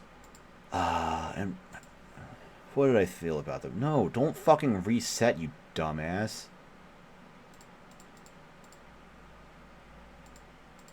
So we've got Komi-san, which You know, that's probably going to be good. Platinum End, I might enjoy, but it's going to have like a 6.5 rating on Mal. 86 is probably going to be decent. You know, I gave first season a 6. I'll probably get this one a 6 or a 7. Talked Op Destiny. This looks awesome, actually. This so far as I contender for anime this season already. I can just tell this series looks really, really cool. I'm really excited to see this. Miruko-chan looks pretty funny, probably amusing, probably going to be like a 6 or 7 out of 10 there. Nosferatu. This one's like a wild card. This one could be really interesting. I have no idea. The scenario, so at least, was very, very interesting.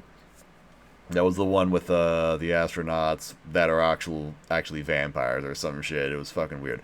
Sakugan looks like a lot of fun. I'm hoping this one will be good. I'm hoping it seems like it has some really fun characters and a really cool setting, so I'm hoping the story holds up. Taisho Ultimate, this looks fine. It's like kind of on the level of Tonikaku Kawaii, where it's probably not going to be all that much, at least to me, but it's going to be like a fluffy romance, and that'll be satisfying, and it'll be a complete adaptation. What was this?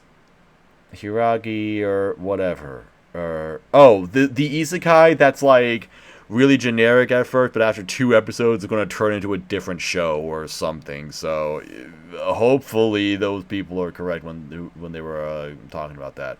Heike Monogatari, the Yamada Naoko show, looks alright so far, looks pretty cool. Osama Ranking, the Studio Wit series, that looked pretty fantastic, actually. Kind of had like this children's show sort of style to its appearance, but it's animated super, super well. It just looks like it'll be a visual treat at the very least.